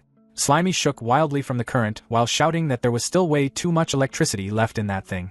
While enduring the constant shocks, he remembered the huge amount of honey he had eaten earlier, 115 portions in total. Right then, a system window flickered into view, announcing a state called nutritional overload. His HP display looked ridiculous, 50,000/3,909 with 1 hour remaining. Seeing the opportunity, Slimy decided to take advantage of it. His golden slime body expanded outward, spreading across the swampy ground. The liquid mass flowed over the fallen monsters and completely covered the level 60 swamp crocodile. Above the golden blob, a single word appeared: decompose. System notifications started pouring in. Messages listed experience points gained from breaking down the body. Another alert appeared, announcing a newly acquired skill: lightning attribute resistance. Inside Slimy's golden body, the crocodile's flesh quickly vanished until only a clean skeleton remained. Slimy commented that this actually felt pretty nice. Soon after, another system alert appeared, confirming that his experience had reached the requirement for a level up. Feeling the boost from the overload state, Slimy decided there was no reason to slow down. With so much time left, he planned to eat as much as possible. The massive golden blob surged forward into the swamp forest. Slimy moved across the land like a rolling wave, knocking down trees and pushing through the thick swamp. His body kept growing larger and larger, spreading across the terrain while swallowing every creature and plant in his path. He mentioned how fun this rampage felt as his experience points shot higher and higher. System notifications kept scrolling non-stop, each one reporting more experience gained through decomposition while Slimy continued devouring everything around him. Slimy looked out across the swampy landscape. As he scanned the area, his single eye grew wide after spotting something interesting. On the far side of the water, a huge mangrove forest stretched across the distance. The trees there looked far thicker and greener than the area he had been roaming. He started wondering if stronger monsters might live in a place like that. After staring at the distant forest for a moment, he decided he might as well go check it out. With a heavy splash, Slimy jumped straight into the water. The moment he sank beneath the surface, a swarm of red-scaled fish rushed toward him from every direction. The creatures immediately started biting into his golden slime body. Slimy looked irritated as damage numbers started popping up one after another. -40, -37. System alerts quickly followed, warning that he was under a massive attack and that his total HP loss had already passed 1,000. Slimy complained that these tiny fish actually had the nerve to attack him. He decided he might as well eat them to recover some HP. His slime body stretched outward and began absorbing the piranhas. Numbers for recovery appeared right away. +80, +60, +40. More system messages popped up, confirming that monsters had been killed and that he gained experience points through decomposition. But after a short moment, Slimy noticed something annoying. Eating one fish gave him around 80 HP, but the rest of the swarm was chewing away much more than that. The attacks from the others were draining close to 100 HP at the same time. He quickly concluded that this trade was terrible. Meanwhile, the swarm only kept growing. A massive school of piranhas surrounded him, turning the water into a dark moving cloud. System warnings intensified, stating that he was being attacked by a large number of monsters. His total HP loss kept rising. Still underwater, Slimy commented that there were way too many of them. Moving around in the water felt slow, which made it hard for him to react properly. Even though the fish were all below level 20, they were still chewing away far more HP than he could recover. Right then, another system interface appeared to explain the situation. It stated that level was mainly a vertical reference for strength and couldn't always show the real gap between different species. The system also explained that monsters acting as a group could become far more dangerous. Finally, it added that the Devourer's benefit, which made his body gigantic, also made him an easy target in situations like this. Slimy complained that this was not the right time for system explanations. At this rate, he figured he might actually get wiped out. As the piranhas closed in again, Slimy quickly activated one of his skills, Plasmodial Barrage. A huge chunk of his golden slime mass shot upward with explosive force. The move cost him a massive 20,000 HP, but the recoil launched his body out of the water like a cannon blast. Moments later, Slimy crashed onto the grassy shore of the mangrove forest. He stayed there for a while, letting his body recover after that chaotic escape. Slimy sat on the grassy bank and looked back toward the water. Out there, a huge whirlpool of piranhas was still spinning around like a living storm. Watching the swarm, he started thinking about his honey supply. He wondered if eating more honey would let him turn giant again. The system answered right away with a short confirmation. It explained that he could, but the timer wouldn't reset. A digital countdown appeared in front of him. Current remaining time, 19 minutes and 29 seconds. Slimy accepted the condition without hesitation. Soon after, the rampage started again. His golden body expanded back into a massive sphere and began rolling through the mangrove forest. Trees snapped, bushes vanished, and rocks were pushed aside as the giant slime carved a wide path through the greenery. System notifications kept scrolling non-stop, reporting experience points gained from decomposition while Slimy flattened everything in his way. After a long stretch of destruction, the giant slime finally stopped. His huge body was now covered with uprooted trees, mud, and chunks of rock. Looking around, Slimy noticed something interesting. Even though the land he rolled over was cleared out, the plants nearby were already growing back at an incredible speed. He figured the Earth's magical energy must be feeding the land and helping everything grow that fast. Then his thoughts drifted toward a bigger idea. Slimy started thinking that overthrowing the church might not actually be that difficult. He knew his slime mold body didn't have dragon breath like a giant dragon, and he didn't have sharp claws or fangs like magical beasts. But he believed his real strength was something else, energy. According to him, he had already passed the hardest stage, going from 0 to 1, the beginning step where everything starts. A vision of the future formed in his imagination. His massive slime body appeared on the horizon beneath a glowing infinity symbol. The idea was simple: infinite decomposition, infinite absorption, infinite evolution. Slimy imagined himself devouring non-stop, day and night. If he kept doing that for about a month, he figured the church would eventually face something terrifying, a massive mold army gathering outside their gate. Slimy laughed proudly at the thought. Then a system box suddenly appeared. That won't work. Slimy immediately asked why. The system began loading data before presenting its explanation. It stated that as his level increased, the experience gained from decomposing low-level targets would decrease more and more. A formula appeared on the screen. A equals 0.95 carat delta. Then a table followed. 1 level difference, 95% experience. 5 levels difference, 77%. 10 levels difference, 60%. 20 levels difference, 36%. 50 levels difference, 7.7%. 100 levels difference, 0.6%. Slimy quickly understood the problem. That explained why his level hadn't increased at all even after rolling through the forest and decomposing so much stuff. Annoyed, he asked the system if it could just display exact experience values instead of complicated explanations. The system refused. It explained that calculating concrete values required a large amount of computing power and could only be handled through background simulation. Right after that, another alert appeared. Power overload state has ended. The system added that the requirement for the next activation would increase 5 times. At the same time, Slimy's massive golden body began shrinking quickly. The giant sphere collapsed inward until it returned to a small yellow blob. Around him were scattered skeletons and bones left from the earlier rampage. A notification appeared. Nutritional excess. Time up. Now back to his normal size, Slimy sat on the ground beside a skeletal hand. He commented that the system definitely seems smarter after the update. Still, he added that the whole AI customer service vibe was seriously irritating. The system calmly repeated its explanation about concrete values requiring too much energy while Slimy stared at the message with clear annoyance. Slimy sat on top of a skeletal hand and told the system to step down already. The system interface responded right away with a casual alrighty. Then the window faded away. Almost immediately, Slimy's body started swelling and shaking. His golden slime form puffed out as if something inside was pushing hard to get out. Through the strain, he muttered that he was full again. A moment later, everything burst out at once. A huge stream of waste shot out of his body. Bones, mushrooms, rocks, and all kinds of leftover debris from his earlier rampage flew everywhere. The pile kept growing as the mess scattered across the ground. When it finally stopped, Slimy, looking around at the destruction, he realized something important. If he wanted to keep leveling up, he would have to find enemies that were actually powerful. The view of the swamp stretched far into the distance under a golden sunset. The long path Slimy had cleared earlier was easy to see, cutting across the forest like a giant scar. It led all the way toward a distant body of water. Before long, Slimy arrived at the muddy edge of that area. The water had pulled back, leaving behind a thick bank of wet soil. He noticed that the tide had finally gone out, which revealed a new path forward. Slimy started sliding through the thick brown sludge toward the dense mangrove trees ahead. While moving forward, he wondered what kind of jungle monsters might be hiding deeper inside. The journey quickly turned messy. Mud stuck all over his body as he moved through the swampy ground. Slimy complained about how disgusting it felt, mentioning that he was already sticky enough without being covered in mud too. Slimy stood in the middle of a wide mudflat, looking around at all the holes scattered across the ground. There were way too many to count, and he couldn't help getting curious. He leaned over one of the dark openings and casually called out, telling whatever was inside to come out because he wanted to try eating it. Before anything else could happen, a tail suddenly shot out of the hole and smacked him directly.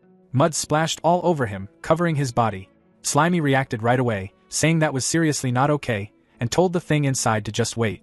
Then he dove straight into the hole without hesitation. Underground, the whole area started shaking as Slimy moved quickly between the tunnels. Mud burst out from different holes across the surface, popping up one after another.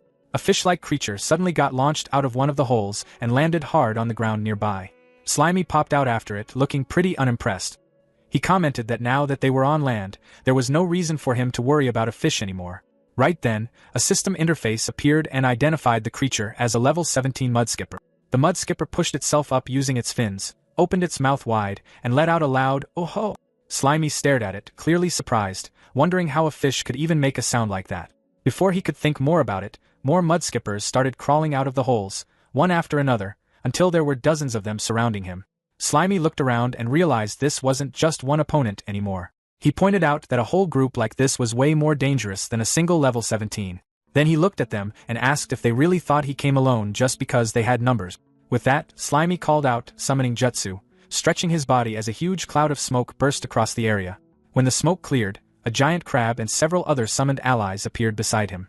Slimy let out a small laugh, saying to himself that it was actually pretty cool being able to copy moves he'd seen in manga and use them for real. The mudskippers didn't wait around. They immediately used their move, Mudshot, firing a barrage of mud projectiles straight at the giant crab.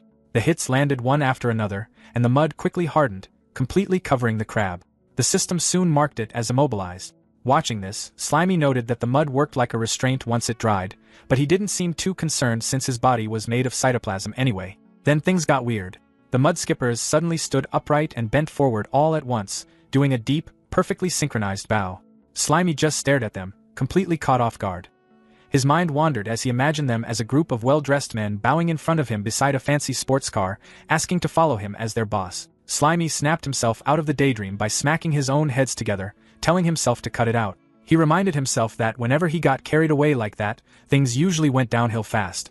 Not far from him, the mudskippers started tensing up, their bodies tightening like they were putting in a lot of effort. Then, all at once, they launched themselves into the air. Slimy watched them, a bit confused, wondering out loud if they were seriously putting on some kind of performance for him. Mid-air, the mudskippers began spinning fast, their bodies turning into blurs that looked like whirling discs. Slimy stared at them, calling them chainsaw fish as he tried to make sense of what he was seeing. The spinning creatures then dropped straight toward the giant crab, their sharp, buzzing edges slamming into it again and again. A system message popped up, saying the parasitic puppet's durability was dropping quickly and had already gone down to 55%. Right after that, the system started repairs. Slimy reacted immediately, using cytoplasmic injection and sacrificing 1000 HP to heal the crab. He told it to hold on, adding that he'd leave part of himself behind to act like a backup supply. Next, Slimy used consciousness shift, moving into a small, three-eyed pufferfish form. As one of the spinning mud skippers came at him, he shot out a stream of water, knocking it off course. Then, showing off a set of huge, sharp teeth, he activated Steel Fang Cut. With one strong bite, he tore straight through a mud skipper and took it down instantly. A system notification confirmed the defeat along with the experience he gained. The frog summon let out a loud croak as the spinning mud skippers zipped past it. It jumped forward and used Tongue Fist, firing its huge three-pronged tongue straight at them. But the moment it made contact, the spinning fish sliced right through it. The frog cried out as its tongue was cut clean off, and it just stood there while blood sprayed from the stump, the chainsaw fish continuing to tear through the area without slowing down. Watching this, Slimy said the puppets in auto mode were way too slow to react. He decided he had to take control himself if he wanted to deal with this properly. Using consciousness shift, he moved into the frog puppet just in time, lowering himself as one of the spinning fish passed right over his head. He admitted to himself that there were just too many of them coming at once. He didn't wait long to respond. Using Empowered Tongue, he struck one of the spinning fish head-on, sending it flying away. Right after that, he let out a quick shout and switched again, this time moving into a bee summon hovering above the fight. As more spinning mud skippers rushed toward him, Slimy activated Triple Beeswax Barrier. 3 layers of golden, hexagon-shaped shields appeared in front of him, taking the hits as the fish slammed into them one after another. Looking down at the chaos, Slimy said he needed to lock them in place somehow before doing anything else. After a brief pause, he spoke up, saying he had just come up with something. Master Bee lifted his wooden stinger like he was about to prove a point, making it clear he was ready to show the flying fish who controlled the skies. He called out Honey Convergence, and a huge wave of thick golden honey rushed upward, catching the fish midair and dragging them together. It turned into a giant sticky sphere, trapping them completely as his wrap skill locked everything in place. The honey mass didn't stay whole for long. It started splitting into smaller chunks, dropping the trapped fish straight down. Right then, a small pufferfish jumped in like he didn't want to miss out. He let out a determined cry and activated Inflate, puffing himself up into a giant spiked ball before crashing into the remaining fish with a heavy hit. Master Bee stayed above it all, telling the team to keep going. He used Honey Convergence again, spreading smaller sticky bubbles across the battlefield. Each one wrapped around fish that were still struggling on the ground, shutting down any chance of escape. When it was all over, Master Bee landed confidently and crossed his arms, acting like he'd planned everything perfectly. He pointed out that the honey's thickness worked exactly how he wanted, slowing down their slippery enemies just right. But Master Bee wasn't finished. He aimed his stinger forward and activated Spark Ember. What started as a small spark quickly turned into a huge column of fire that covered the honey-coated fish in a blazing explosion. The system instantly flooded the scene with notifications, stacking up EXP, confirmed kills, and successful breakdowns one after another. When the smoke faded, the squad stood among what was left of the defeated swarm, while the system bluntly labeled the enemies as trash and kept handing out rewards. A KDA screen popped up, showing Master Bee far ahead with 12 kills and 8 assists. Waji the frog followed behind with a simple 1-1-1 score. Slimy watched as Waji showed off near a fallen fish and realized these parasite-controlled creatures still acted like themselves. Slimy figured Master Bee had carried the whole fight, but unlike Waji, he didn't try to show off. Even the pufferfish looked proud, shooting a stream of water into the air like he was celebrating. Then a rich, mouth-watering smell spread through the area, catching Slimy's attention. He started wondering where it was coming from as his senses reacted immediately. Looking around, he noticed the roasted fish covered in honey and realized the fire and honey had accidentally made something that smelled amazing.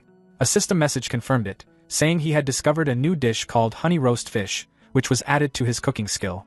Master Bee buzzed excitedly, while the crab and pufferfish started acting hungry. Slimy questioned if these parasite-controlled creatures actually wanted to eat too. Waji responded by sticking his tongue out in a playful way. Seeing how eager everyone was, Slimy decided there was no reason to hold back and told the group to go ahead and enjoy a well-earned feast together. Slimy was busy enjoying the results of the fight, taking his time with the honey-roasted fish. He noticed how the sweetness had soaked deep into the meat, bringing out a fresh flavor, while the high heat had crisped the skin perfectly and kept the inside soft. A system notification popped up, pointing out that breaking down cooked food actually gave even more EXP, almost like it was rewarding him for having good taste. The calm didn't last long. Slimy suddenly reacted, warning everyone that more enemies were still nearby and telling them to get ready. A loud thud shook the ground as a huge creature jumped into view. The system quickly identified it as a mud skipper boss at level 49. Extra details followed, explaining that it could remember its enemies and use sound waves to control its swarm. It usually depended on weaker creatures to gather food for it, and while its overall threat level was listed as average, it still had enough awareness to cause problems. Slimy didn't seem too concerned. He compared it to the queen bee and figured average didn't mean much compared to his own strength. He told himself there was no need to rush. If he just repeated the same strategy as before, winning should be simple. He turned to his team and asked if they were ready. Instead, he found the crab, Master B, the pufferfish, and Waji completely ignoring him, all focused on eating more roasted fish like nothing else mattered. Slimy called out in frustration, asking why they were still eating when the enemy was right there. The mud skipper boss didn't wait. It attacked immediately, slamming into the ground and sending mud everywhere. Then it used gulp down, lunging forward and swallowing the remaining fish in one huge bite. Slimy looked at his team, clearly disappointed, muttering that they were unbelievable. Seeing how messy things were getting, Slimy decided the current control method wasn't reliable enough. He switched to a more direct approach, extending strands of his cytoplasm and connecting them to each puppet. A system display showed the new setup, explaining that while it wasn't as precise as a full control link, it allowed much better coordination and faster reactions. Slimy got excited as he realized what he had just pulled off, saying it felt like he was controlling puppets directly and calling it a pretty cool upgrade. Meanwhile, the mud skipper boss stayed where it was, focused on eating what was left of its own group. Slimy watched, noting that a creature acting on pure instinct probably wasn't all that smart. Not wanting to give it more time, he gave the command to attack and pushed forward, pulling his puppets along through the connected strands. The boss responded with another loud cry and started moving, its heavy body jumping across the battlefield as the next fight kicked off. Waji the frog made the first move, jumping in fast and using empowered tongue to strike. The mud skipper boss didn't panic at all. It watched him come in with those wide, steady eyes, then swung its tail and sent Waji flying like it was nothing. Master B moved right after, staying in the air as he used Spark Ember. A bright fireball dropped straight onto the boss's face, blowing up in a burst of heat and light. Seeing it land cleanly, Slimy got excited and said the fight was basically done. That didn't last. As the smoke cleared, the boss was still standing, and now it looked irritated. It fired back with swamp flow art, raising a massive wave of thick mud and swamp water that towered over the battlefield. Slimy reacted immediately, shocked that it was using intermediate magic, and realized this thing actually had better magic control than Master Mantis. The scale of its mud control made it clear that going spell for spell wouldn't work. Slimy quickly switched plans, deciding the only way through that defense was to send someone in directly, even if it meant trading one fighter. He called out for Krabsuk to move. Nothing happened. The connection suddenly cut off, and Slimy noticed the broken cytoplasm strand, staring at it in confusion. He questioned how Krabsuk could just ignore orders like that. When he looked over, the crab wasn't even paying attention to the fight. It was still focused on eating the roasted fish like nothing else mattered. A system message explained what was going on. Even with the wired setup, the puppets still had an automatic mode, meaning they could act on what benefited them most unless Slimy controlled every move. And for Krabsuk, that meant eating to evolve instead of fighting. Right on cue, the crab started glowing with a strong golden light. Its body began to change as it shed its old shell, growing larger and heavier. In the middle of it all, a new form took shape, the Swamp Crab King. The system updated instantly, describing it as a boss-level scavenger with a shell as tough as iron and pincers strong enough to crush metal. It was labeled as a medium-threat creature, known for gathering gold from the mud and storing it in its body. Slimy didn't hesitate. Seeing the upgrade, he immediately used consciousness shift and took control of the new form. Now in charge of the massive golden crab, Slimy looked down at the mud skipper boss and started talking like he had already won. He pointed out that he was now controlling a medium-threat Swamp Crab King, while the boss was only considered average. The size difference alone made it obvious, the crab towering over the mud skipper. Slimy clicked the giant pincers together, getting ready to finish things, and told the boss to get ready for what was coming next. The golden Swamp Crab King rushed forward, with Slimy fully enjoying the power of controlling a boss-level body. He drove the massive crab ahead and went in with a huge pincer strike, aiming to finish the fight in one clean move. The mud skipper boss didn't react much. It stayed calm, lifting its fin as it prepared a counter called Fin Boomerang. A glowing green blade shot through the air at high speed and cut straight through the Crab King's shell like it wasn't even there. The golden body split cleanly into two and crashed to the ground, while Slimy was thrown out, left staring at what just happened. He struggled to process it, questioning how it ended so quickly. Looking for answers, Slimy checked the system, but instead of combat details, it pulled up information from his cooking skill. A diagram explained that after a swamp crab molts, its new shell takes about 10 days to fully harden. During that time, its defense is extremely low, even though that's when it tastes the best. The guide casually described how to prepare it: coat it in flour, fry it in hot oil for a few minutes, and serve. It even mentioned that only the golden Swamp Crab King was safe to eat, since others carried heavy metals. Slimy paused for a second, distracted by the description, almost imagining the taste before catching himself and realizing how off track that was. He quickly called himself out for checking cooking info in the middle of a fight. At the same time, the mud skipper boss clearly enjoyed the outcome, catching its spinning fins and getting ready to throw another round of attacks at the now exposed Slimy. The mud skipper boss reaches down and picks up its severed fins, reattaching them to its head with a wet, squelching motion. It taps them into place, lets out a cry, strikes a defiant pose, and points a finger at its opponent. The Slimy reacts with annoyance, noting that as expected of an intelligent species, the monster is deliberately provoking it. It decides that defeating such a foe will yield a significant amount of experience points and declares that it is finally getting serious. Activating the skill search, the Slimy sends out a network of golden threads that crawl across the muddy battlefield, forming a glowing grid. The mud skipper boss looks down in confusion as the threads reach its feet.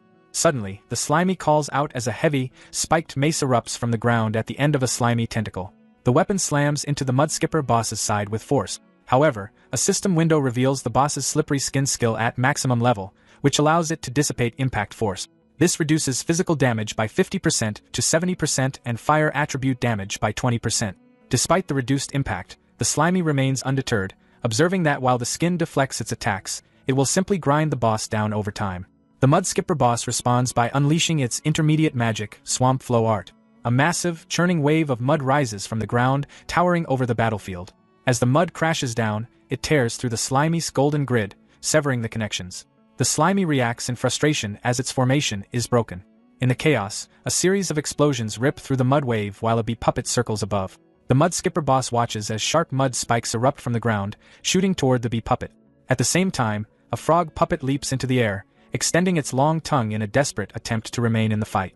The Slimy navigates the chaotic battlefield, observing that the entire mud pit is being utilized by the enemy, who possesses a clear home field advantage. It admits to underestimating the opponent, noting that monsters which have gained sentience experience a qualitative leap in combat power compared to others of the same level. From the center of a swirling mud vortex, the mud skipper boss lets out a loud cry and launches its fin boomerang. The Slimy identifies its puppet, Xiaoduan, as the pufferfish inflates itself to intercept the attack.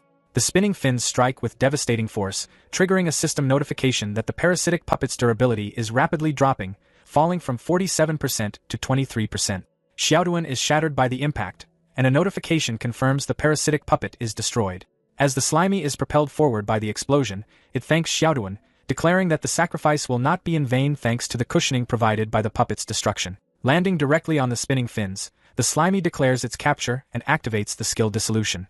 The mud skipper boss lets out a muffled cry as its fin is engulfed. A system notification confirms that the decomposition is successful and experience points have been gained. The mud skipper is devastated by the thought of losing his precious fin, while the Slimy remains unable to fully comprehend its significance, having never possessed such a part, though it recognizes it held deep importance for the creature. The boss is broken down, leaving the creature to collapse face down into the mud. The Slimy laughs while glowing as it imagines the mud skipper boss without fins. Suddenly, the boss erupts in a furious cry, its eyes turning bloodshot with pure rage as it vows to kill the bastard. The Slimy is shocked, exclaiming that the creature can talk. A reading from the encyclopedia explains that if a monster experiences intense emotional stimulation during combat, it may trigger intellectual evolution, thereby mastering language abilities. Standing amidst sharp mud spikes, the mud skipper boss activates intermediate magic, Swamp Flow Art. The Slimy remains unfazed, wielding a massive spiked mace and declaring that it is time to settle this. It boasts that with this move, it has even taken down a sanctified fall monster. Spinning the weapon with immense speed, the Slimy unleashes its plasmatic cannon. The mud skipper boss claps its hands together as massive mud walls rise to block the path. The spiked mace hurtles forward, smashing through the barriers with heavy force. It tears through layer after layer of the mud defense until the tip of the weapon suddenly stops, inches from the mud skipper boss's face. The boss stares in stunned silence as the attack halts just before impact.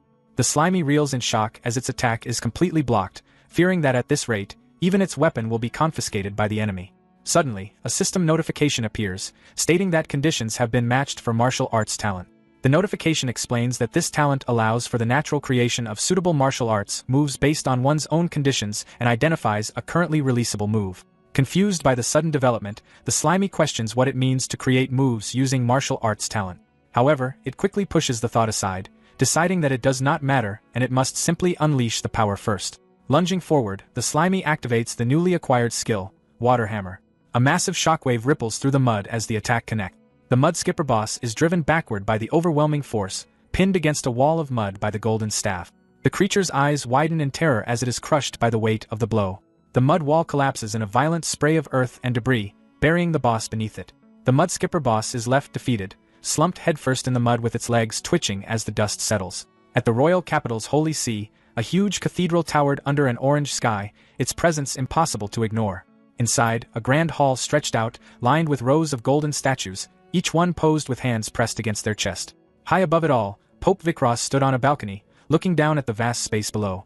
He calmly said it had already been 3 days.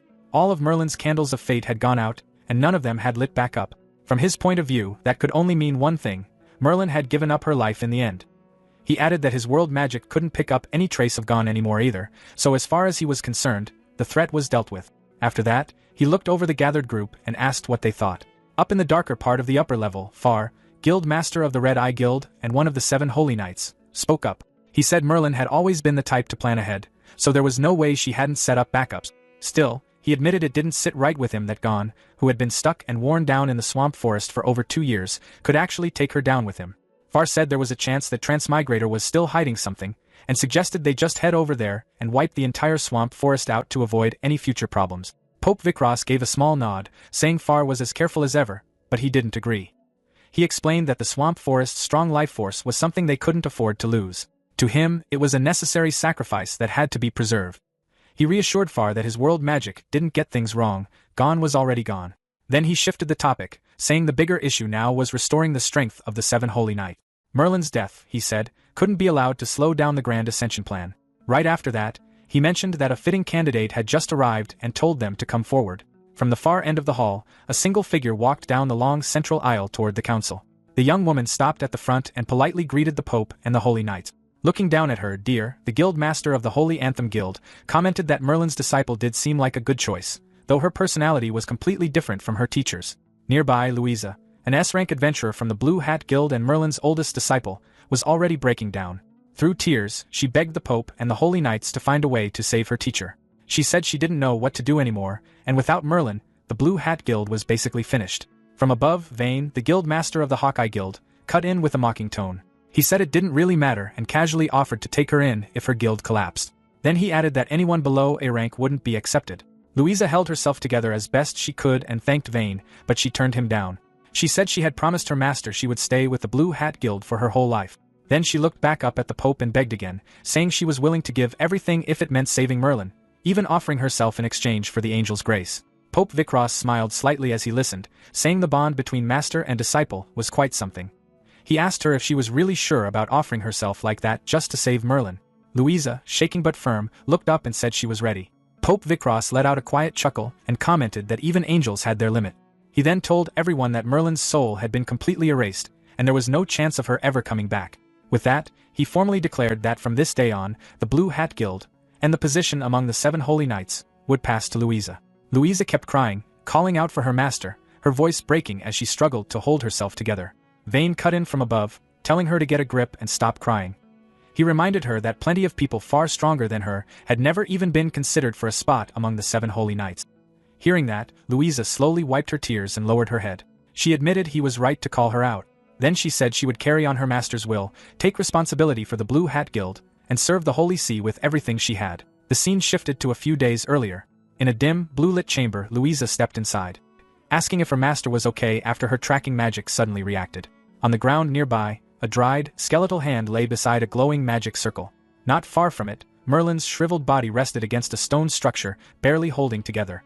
Without warning, Merlin's eyes opened with a sharp flash. Her body moved forward as her thoughts rushed all at once. She mentally cursed Gon while going over the soul fragments she had planted inside her disciples as a backup plan. From what she could tell, Louisa had the best compatibility. That meant this could still work: possession, rebirth, starting over. Merlin called out to Louisa, urgently telling her to come closer and give her hand. Louisa didn't move. Instead, she stayed where she was, her eyes giving off a strange, cold glow. She said she didn't want to. Then she explained that as long as she avoided physical contact, the spell Merlin had carved into her heart wouldn't activate. She added, almost casually, that she had been reading the forbidden black magic book in secret. Merlin's voice turned frantic as she told Louisa to listen to her and do as she said before it was too late. She begged her to save her, saying she would pass on everything she knew. Louisa's expression didn't change. She told Merlin not to act like that and said she would help her, right now. Then she pulled out a massive, dark magic book. Without hesitation, she brought it down hard onto Merlin's skeletal body. The impact echoed through the chamber as she kept striking again and again. Blood splattered across the floor and walls. Standing there covered in it, Louisa smiled in a wild, unsteady way as she quietly said she was giving her master immediate release. She let out a low laugh and added that once Merlin was gone, everything would belong to her. Back in the muddy terrain, the wide-eyed mudskipper lay still in the dirt, keeping low. A moment later, its large orange eyes widened as it realized the situation wasn't going its way. It quickly pushed itself up and rushed off, mud scattering behind it as it moved. While retreating, it glanced back at the trail it left, thinking that she hadn't fallen for the trick. Not far ahead, Slimy rode on top of Waji, telling him to pick up the pace. He pointed out that the system hadn't shown any defeat XP, which meant the mudskipper wasn't actually finished, either just down for a moment or faking it. From his perspective, there was no reason to gamble on that, so getting away stayed the top priority. Behind them, the mudskipper surged forward, its presence easy to track as it closed the distance across the flats. Its eyes rose from the mud as it chased them with clear focus. Slimy noticed it gaining on them and told Waji it was getting close. Instead of trying to outrun it in a straight line, he told him to change direction, making it clear that staying out in the open would only work against them. Waji reacted immediately and leaped toward a dense patch of mangrove-like trees. The mudskipper followed right after, forcing its way through the tangled vegetation, its movement rough but relentless. Using the cover, Waji and Slimy slipped behind a thick tree trunk and stayed out of sight. From there, Slimy watched closely and went over his options. He noted that his water hammer strike needed space to stretch before releasing it, and he doubted the mudskipper would fall for the same move again. On top of that, its control over the mud made things worse, especially in terrain like this. Even though part of him wanted to finish it here, he decided it wasn't worth the risk. Among the roots, the mudskipper paused, its body lighting up with faint yellow spots. It called out, asking the little yellow bastard if hiding was really going to help. Then it activated Swamp Flow Art at full range. Across the forest, the ground started shifting, mud bubbling and moving in every direction. Slimy watched as the mud around their hiding spot began to react. He quickly understood that it was scanning the area. Before he could act, the mudskipper lunged straight at their exact location, saying it had found them. With no Slimy shot out a long, golden strand from his body, driving it deep into the ground below. Up in the air, Master B grabbed onto the end of it as levitation activated, lifting everything upward. As the line tightened, Slimy pulled hard, dragging Waji out of the mud where he had been stuck. He kept urging him on, saying Waji could make it as the stretched strand held under the strain. All of a sudden, Waji let go of the golden appendage. A system message appeared right after, explaining that parasitic puppets in automatic mode would always choose the most beneficial action for the main body. Down below, Waji dropped straight back into the mud, letting out a rough croak as he landed. Up in the sky, Master B kept flying, carrying Slimy along through the fading light. From the forest floor, the mudskipper looked up at them and made it clear it wasn't letting them escape. It steadied itself, crossing its arms as it focused. Then it unleashed Swamp Flow Art.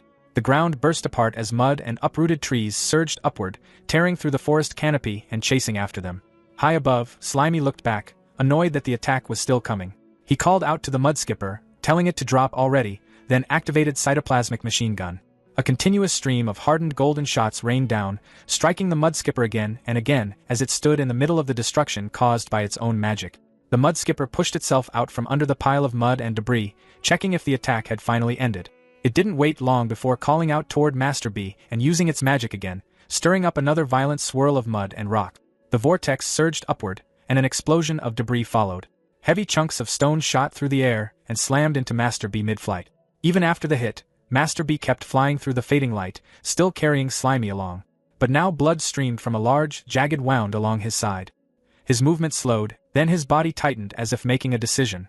In the next moment, he pushed forward with a sudden burst, sending Slimy flying ahead like a launched projectile. As Slimy was thrown forward, he turned back and called out to Master B. Despite the damage, Master B looked back one last time and gave a steady thumbs up. In the next moment, the mudskipper surged forward and swallowed Master B whole. As Master B disappeared from sight, Slimy drifted forward in silence. He reflected on their time together, saying that even if puppets could be replaced anytime, they still ended up forming bonds during the fight. He added that he would remember him. Pushing forward, Slimy reshaped his body, flattening it into a wide, square form to glide through the air. Below him, the dense forest slowly gave way to a cracked, barren wasteland. As he moved over it, he noted that the terrain ahead was no longer a mudflat. He descended toward the dry ground, preparing to land. The moment he touched down, he wondered if this place might finally be safe. It wasn't. Right away, multiple HP-200 indicators appeared as his health dropped fast. His body stretched upward as the damage hit, forcing him to quickly jump onto a nearby patch of dry grass. Catching a moment to recover, he pointed out that his HP was falling way too quickly just from touching the ground. The system encyclopedia finished scanning and confirmed the area was a high salinity zone known as saline alkali land, explaining that it caused an osmotic pressure imbalance. Slimy questioned it, saying he had already adapted to something like that before. The system clarified that his earlier adaptation only worked in high moisture conditions, while this land constantly drained water without limit, reducing anything caught in it to nothing over time. Looking out across the wasteland, Slimy wondered how he was supposed to get through. Slimy looked ahead and admitted he had no clear way out. The grass patches were too far apart, making it hard to move safely between them. Then something crashed down behind him. He turned and saw the mudskipper boss again. He couldn't believe it was still chasing him. Slimy pointed out that he had only taken out a few of its underlings, while the mudskipper had already destroyed his puppets, so things should be even by now. He added that this non-stop chase was getting excessive. The mudskipper shut him down right away, calling him a disgusting yellow lump and bringing up its ruined hair again. It made it clear it wasn't letting this go and said it would finish him no matter where he ran. It even mentioned that the anger was making its magic stronger. Then its tone shifted. It started reacting to something else, confused as pain hit it just from standing there. Its body moved erratically for a moment before it jumped again, landing right where Slimy was. That forced Slimy off the grass patch. He complained about how persistent it was as he landed on the cracked ground, taking constant damage. To keep going, he relied on his honey reserves, but the system soon warned him that they were fully depleted and told him to leave the saline alkali land immediately. Behind him, the mudskipper watched, clearly enjoying the situation. It urged him to keep going and wear himself down. Slimy looked toward the next grass patch and admitted he wouldn't make it at this rate. He quickly started pulling items out of storage, searching for anything useful. Then he found it. A heavy armored foot stepped onto the ground. The mudskipper paused, confused, as a second armored leg appeared. Slimy climbed onto them, using the armor to block the damage from the terrain just as he expected. The legs weren't easy to control at first. He struggled to move and nearly lost his balance, forcing himself to stabilize. The stance felt awkward, but at least he was managing to stay upright. After a few attempts, he adjusted. He compared it to walking on stilts, strange at first but manageable once you got used to it. With that, he started moving forward and told the mudskipper he was heading out first. The mudskipper immediately tried to stop him, activating swamp flow art again. This time, nothing happened. Slimy pointed out the obvious. There was no mud here, so the magic couldn't work the same way. The mudskipper only got more frustrated, making it clear it still wasn't letting him escape. A few minutes later, Slimy kept moving across the barren ground on his armored legs. Something in the distance caught his eye, a faint glow standing out against the dull landscape. He focused on it as he moved closer, curiosity building. Before long, he figured it out. It was a portal. Looking out across the horizon, Slimy stood on his stone-armored legs and stared at the glowing portal in the distance. The sight caught his attention right away, but a massive salt lake stretched between him and it. The surface shimmered, and he understood that stepping into it would drain him dry almost instantly, then turned away, saying he wasn't strong enough yet and that it wasn't time to head into the human world. Night settled over the forest as rain poured down. At the base of a huge, twisted tree, small gravestones rested among scattered flowers. A system screen appeared, showing Slimy's current status. He was a slime mold, level 5, with the battle title Weak Creature Lord and the Decomposer trait. Slimy went over everything. He noted that parasitic domination was a merged skill, so upgrading it cost double, and at his current level he could control up to 7 puppets. He reflected that he had just started getting stronger, only to lose everything to the mudskipper, meaning he had to build it all up again. Looking around, he pointed out that as the environment recovered, stronger monsters would appear. That meant more experience, but also more danger. He decided the safest option was to stay hidden and slowly build up strength. A flash of lightning lit up the storm outside. Seeing the rain pouring down, Slimy realized he had forgotten to close the entrance.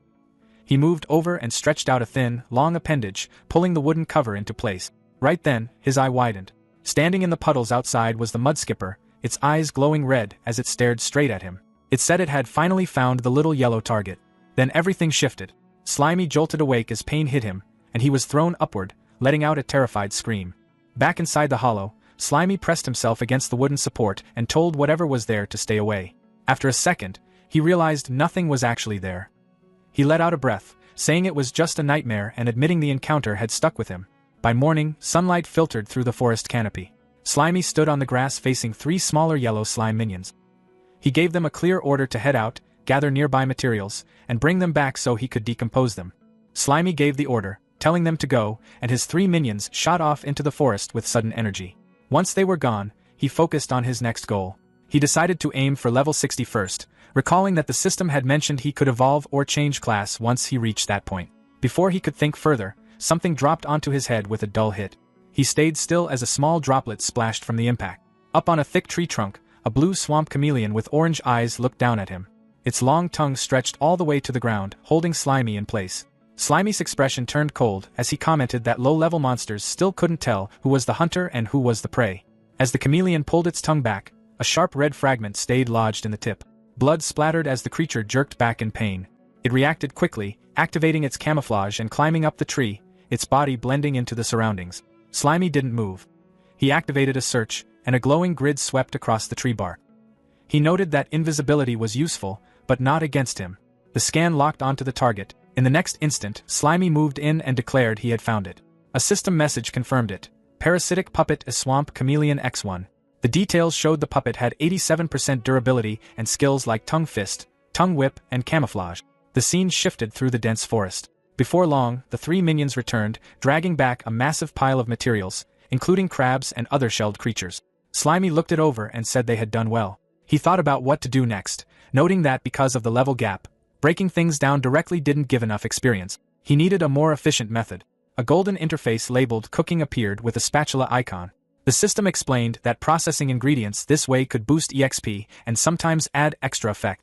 Standing in front of the pile, Slimy told Atong to check what dishes were available. A scan started right away.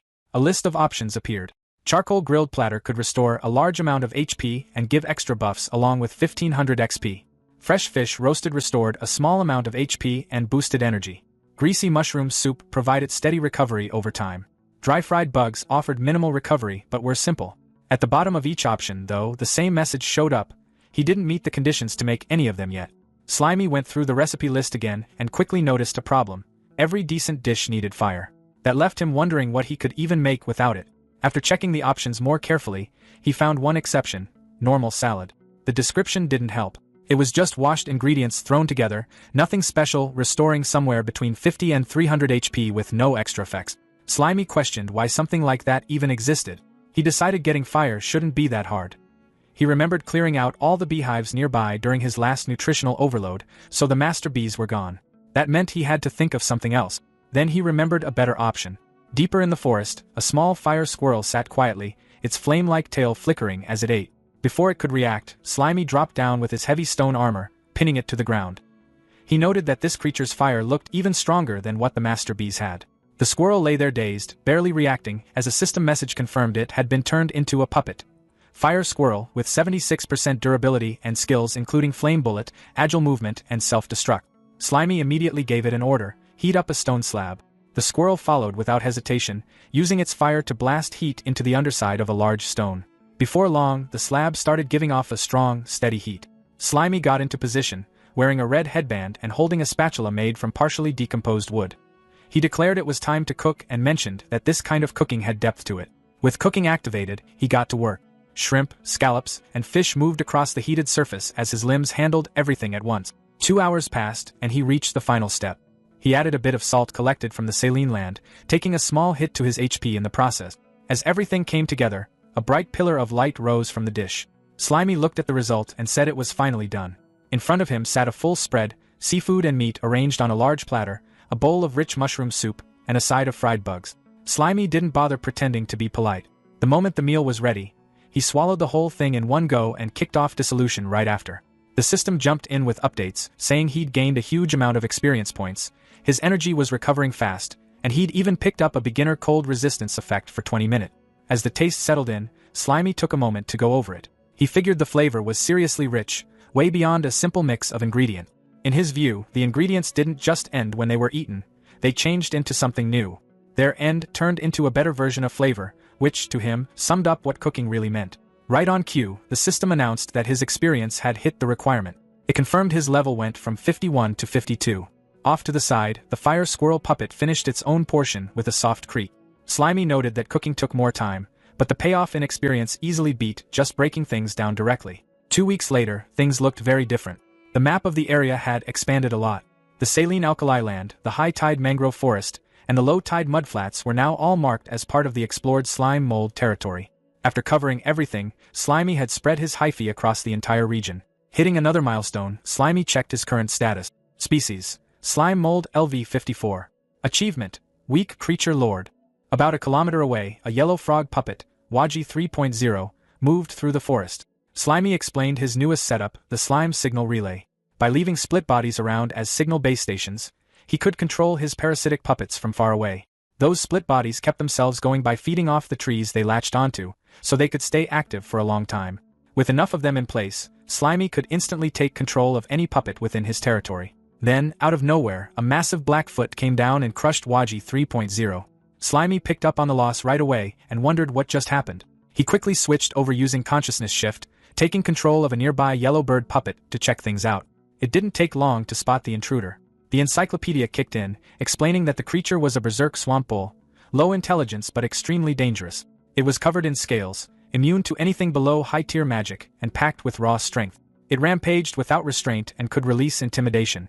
The warning was clear: high danger, not something to face head-on. Slimy shifted again, moving his awareness to a base station right in the bull's path. He recognized the creature's heavy aura and treated it as a serious threat, but made it clear he wasn't backing down. He sent out a warning that anything entering his territory should be ready to get eaten, then fired a plasmatic cannon. The bull answered immediately with death pressure. The system reported that Slimy had been hit by the effect. The encyclopedia added that death pressure worked through eye contact, applying mental force depending on the gap in strength. If the difference was too big, it could end things instantly. A system alert popped up showing HP minus 850, followed by a message confirming the split body had been destroyed. The berserk swamp bull didn't slow down at all, continuing its rampage as it tore across the forest floor. Then the setup kicked in. Yellow hyphae spread out from the surrounding trees, forming a tight web around the area. Slimy activated search, and a grid appeared, locking onto the bull's position.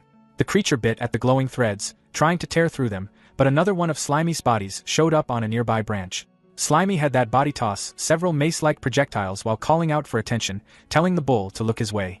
At the same time, he went over the situation, noting that the bull clearly had more raw strength than the mudskipper he dealt with before, but its low intelligence made it easier to handle. He figured that as long as he stayed clear of its dangerous attacks, he could wear it down over time. From above, more heavy mace projectiles dropped toward the bull. The impacts hit hard, shaking the ground and kicking up dust. But once the air cleared, the bull was still standing, completely unaffected. Slimy reacted with a short comment, sounding surprised at how durable it was. The bull answered right away. Its eyes lit up in a deep red glow as death pressure activated. A massive skeletal reaper shape appeared behind it, locking onto Slimy, along with a heavy minus 999 damage indicator. The bull pushed forward, smashing through a tree and sending that slime body flying apart. It kept going, then released Skull Blast. The explosion ripped through the area, tearing apart what was left of the surroundings and scattering debris everywhere. When everything settled, the bull stood alone in a cleared-out section of the forest, surrounded by destruction. Up in the dense foliage, a faint golden glint flickered. Then a thick yellow tendril shot out with a sharp sound, hitting the bull right in an unprotected spot from behind. Slimy stretched his body to keep hold, commenting that the bull was tightening up a lot. He went over his usual approach again, pointing out that no matter how tough something looked, there was always a weak point somewhere. He compared it to how a hyena hunts. Simple, direct, and effective, and mentioned that the bull had already been caught by his mold. The bull reacted immediately. Its eyes burned with intense anger as it started kicking and thrashing hard enough to shake the ground, trying to force the tendril out. Even with all that movement, Slimy held on. Then he activated Water Hammer. The tendril inside expanded suddenly, forming a jagged structure that tore through the bull from within. The creature let out one last cry as its head jerked back, its body giving out under the internal damage. Inside, Slimy's yellow mold spread through the muscle, pushing further as it took over. In Slimy's imagination, he pictured himself dressed in a sharp suit, wearing a surgical mask and gloves, adjusting his glasses with a calm, clinical vibe. He remarked that it was now his turn, getting ready to begin his work. A thick stream of yellow fluid moved through a narrow, ribbed tunnel inside the bull's body. As Slimy traveled deeper, he noted that, luckily for him, the bull must have emptied itself before going on its rampage since he hadn't run into any annoying obstacles on the way. Further in, he reached a chamber packed with half-digested grass and realized he'd made it to the stomach. A moment later, pressure launched him upward like a geyser shooting through an opening inside the massive body. At the same time, Slimy's yellow mold kept spreading through the bull's muscles. The berserk swamp bull roared in pain, blood spraying from its mouth as the infection spread further inside it. Slimy decided it was time to leave. He started crawling toward a fresh wound, mentioning that he'd just used that as his exit. Activating search, he scanned the bull's insides as a digital grid spread over the creature's organs. Then he found what he was looking for. Slimy aimed a plasmatic cannon directly at the bull's heart. The mechanical structure charged up and fired a high-speed shot straight through the organ. That ended it. The berserk swamp bull collapsed onto the forest floor, motionless as blood poured from its body. Right after, the system announced that Slimy had killed a high-level monster above his own level and gained a massive amount of EXP. Another message followed, saying decomposition was continuing and more EXP was being gained. While processing the corpse, Slimy noticed one of the bull's horns was broken. He wondered whether it happened during a fight with another bull or if something even more dangerous had attacked it before.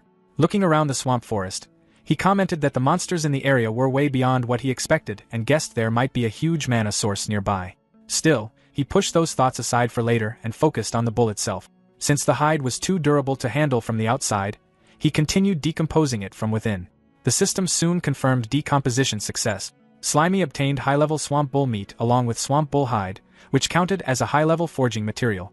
Seeing the amount of EXP he gained, he started wondering if cooking the remaining meat would give even better result. After letting out a satisfied burp, he sat beside the bull's skull and thanked it for the meal. Elsewhere, a massive teleportation gate crackled back to life. Blue energy surged into the sky as the sealed gate reopened after 2 years.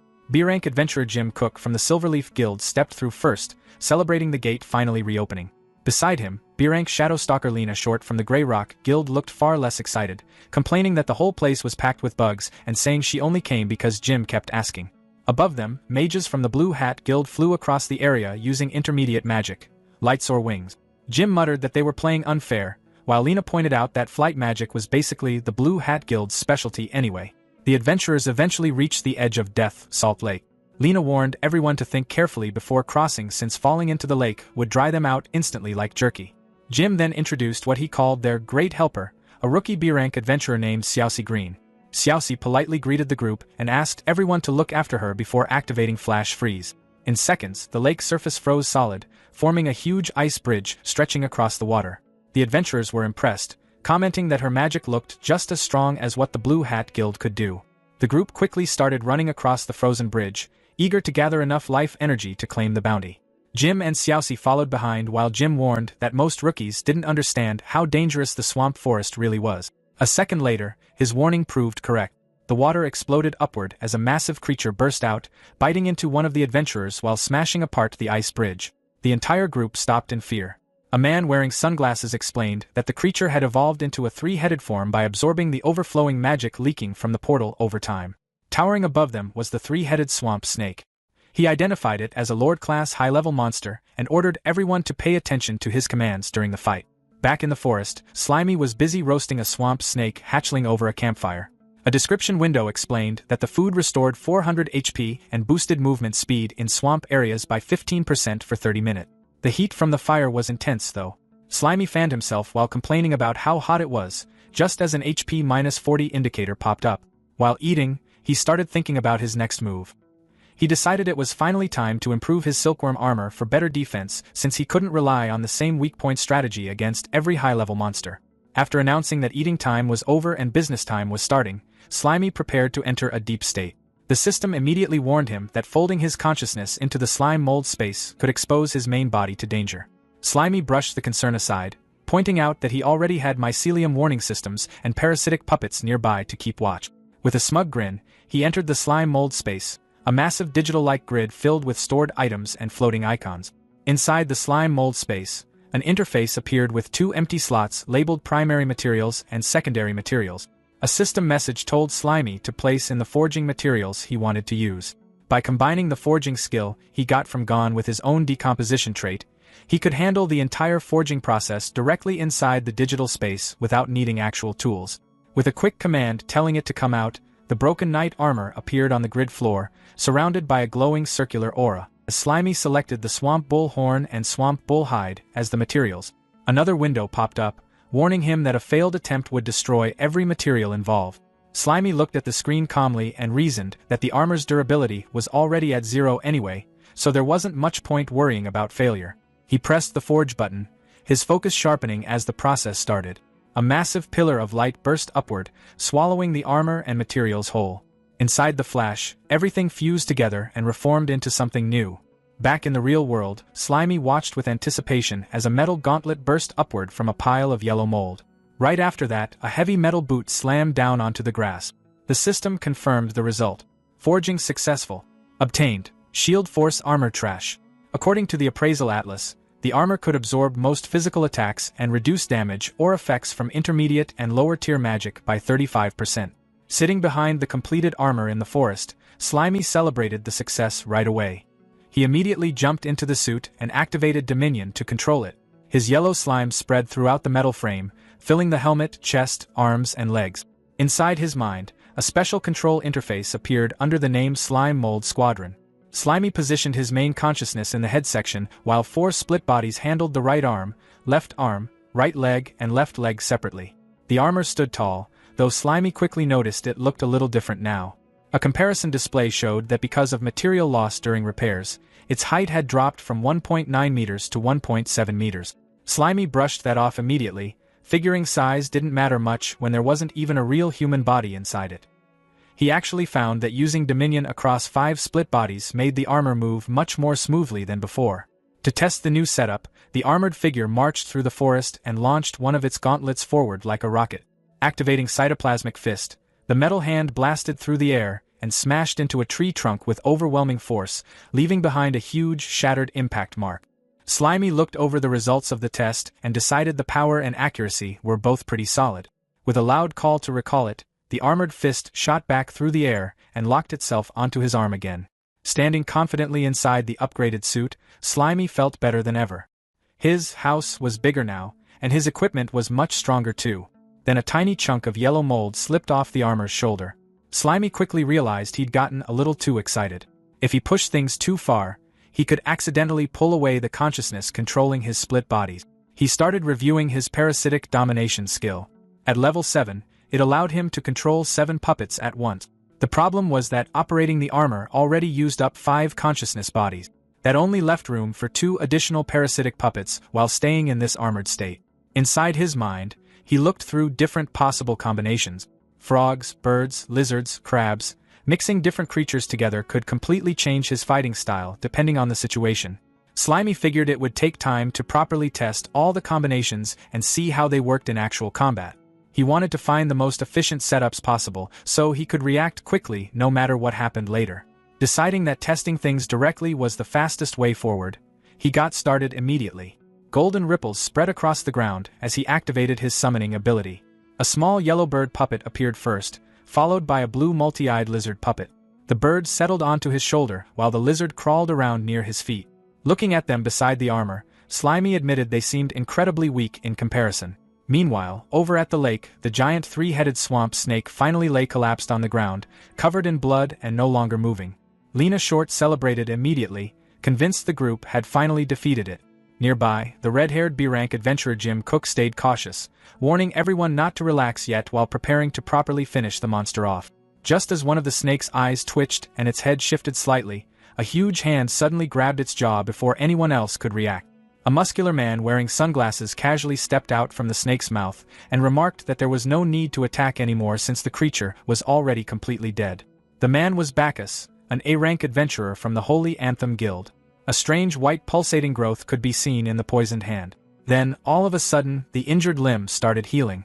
Jim Cook looked completely stunned as he admitted he honestly thought Bacchus had already been eaten and killed.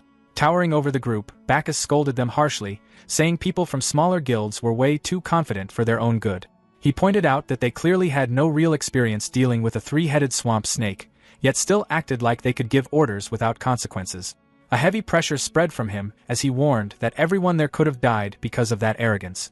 Jim lowered his head and apologized for the mistake.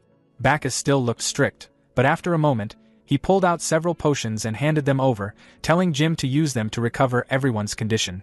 Before leaving, Bacchus gave one more warning. If they ran into high-level monsters again, they shouldn't try fighting head-on. In his view, surviving and escaping came first. He added that he wanted everyone to make it back safely to the royal capital together. Jim and Lena watched him walk away. Jim commented that even though Uncle Bacchus looked terrifying, he was actually pretty kind underneath it all. Lena agreed, mentioning that staying alive really was the most important thing. Nearby, Xiaoxi Green looked amazed by the quality of the Holy Anthem Guild's potions. After drinking one, she felt magic power rushing through her whole body. Right away, she activated Flash Freeze, her staff glowing with bright, almost heavenly light. Meanwhile, Bacchus approached the enormous corpse of the swamp snake. Muttering to himself, He commented that the guild master really went overboard by sending him out for something this simple. Standing in front of the body, he activated a skill called Soul Collection. He raised his glowing cross necklace high into the air, and an enormous magic circle spread beneath the snake's corpse. Intense red beams burst upward from the seal, and the corpse of the three-headed swamp snake slowly disappeared into the magic circle. At the same time, Bacchus's expression turned much colder. He quietly wondered why they couldn't just use humans directly as sacrifice elsewhere. Slimy split bodies stood in formation, practicing martial arts in their new armored suits. They shouted in unison as they moved through their drills. A system message appeared, confirming that the martial arts talent had automatically adapted to the current setup. Slimy's armored hand gripped a heavy mace, and with a powerful swing, he smashed through nearby rocks and trees. Slimy was impressed by the result. He remarked that a humanoid body was incredibly convenient, noting that even a casual swing felt as powerful as a plasmatic cannon. He thought back to Gon, realizing that if the martial arts talent was this strong already, then Gon in the past must have been terrifying. After successfully adapting to the armor, Slimy started considering his next move. He wondered whether he should continue exploring unknown areas or head toward the royal capital through the portal. He worried about his current strength, knowing that if humans discovered him, he would probably be captured and experimented on. At the same time, he realized that if he didn't stop the church's plan soon, the world itself would be sacrificed, leaving him with nowhere to escape. While weighing his options, Slimy suddenly sensed movement through his mycelium network. Something had entered his territory. Meanwhile, an adventurer party had already made its way into Slimy's section of the forest. Jim looked around and commented that the area felt completely different from the last time he had been there. He specifically pointed out that he didn't remember the forest being covered in so much strange yellow slime. It wasn't just spread across the ground, either. The yellow substance coated the trees as well. The group wondered if it was some kind of monster secretion, but nobody knew for sure. Jim was more concerned with the fact that the slime kept sticking to his boot. Then the attack started. Large swamp leeches suddenly emerged and rushed toward the party. Lena reacted immediately, cutting them down with swift kill before they could get close. But there was no time to relax. A swarm of blade-legged centipedes appeared next and surrounded the group. One of the creatures jumped onto an adventurer and bit into his neck, causing panic to spread through the party as everyone tried to fight off the attackers. The group quickly found itself surrounded. As the situation grew more chaotic, Jim shouted for everyone to stay calm. He activated his magic sword art and unleashed Holy Flame, Pure Land. A massive wave of fire spread across the battlefield. The centipedes were burned away almost instantly, and by the time the flames faded, the entire area had been reduced to scorched, blackened ground. Despite the destruction, the adventurers emerged unharmed, while the immediate threat had been wiped out. Meanwhile, Slimy watched the entire battle through one of his hidden split bodies. Using the monitoring unit, he observed everything from a safe distance and was surprised to see humans this deep in the forest. Based on where they appeared, he figured they had probably arrived through the portal. After the centipedes were defeated, Jim activated Soul Collection and absorbed the energy from the fallen monsters into his sword. Looking at his team, Jim knew this was the first real mission for some of them. He gave a serious warning, reminding everyone that a single mistake in a place like this could cost them their lives. He explained that the souls from low-level monsters were poor quality, meaning they would eventually need to hunt stronger creatures. Those monsters would be much more dangerous, so everyone needed to stay alert. Then his speech was interrupted. A swamp frog suddenly dropped from above and kicked Jim directly in the face. The frog landed smoothly, struck a dramatic pose, and stared back at him. Jim immediately lost his patience and charged after it. Lena hurried after him, telling him to calm down, but Jim ignored her completely. He swung his sword and unleashed Fire Slash, yet the frog dodged every attack with ease. As the chase continued, the yellow mark on the frog's forehead started glowing. This time, Slimy had taken direct control of the puppet. He wanted to personally test the abilities of these adventurers. Using the frog, he launched a tongue fist straight into Jim's face. The hit only made Jim even angrier. He swore he was going to kill the frog, while Lena continued trying to stop him. Back with the rest of the group, Shii Green could only watch as her two strongest teammates disappeared deeper into the forest. With Jim and Lena distracted, a jungle demon spider puppet quietly moved into position behind the remaining adventurers. It immediately fired a barrage of sticky web projectiles. The webs exploded on impact and trapped several adventurers in place. Panic quickly spread through the group as they struggled to free themselves. Shii recognized the monster and knew its silk was vulnerable to ice magic. She quickly raised her staff and began preparing a spell. Before she could finish, a long tongue shot out and snatched the staff from her hands. The weapon was pulled away by the chameleon puppet hiding on a nearby tree. Within moments, Shi was wrapped in webbing just like the others. Meanwhile, Jim was still chasing the frog through the woods, determined to take it down. Suddenly, a heavy mace burst out from the ground and swung toward him. Jim barely managed to block the attack. He and Lena watched in surprise as the weapon was pulled back by a thick strand of yellow slime, retracting into a giant mound of yellow mold. At that moment, they realized the yellow slime wasn't just some strange substance covering the forest. It was a highly intelligent monster capable of using weapons. As the slime mass continued growing larger, Jim and Lena prepared themselves for a major fight. Then something unexpected happened. A figure in full armor dropped down from the trees. The armored warrior immediately smashed the giant slime mass apart, destroying the decoy in a single attack. Naturally, that warrior was Slimy. Playing the role of a mysterious ally, he pointed at the destroyed slime and warned them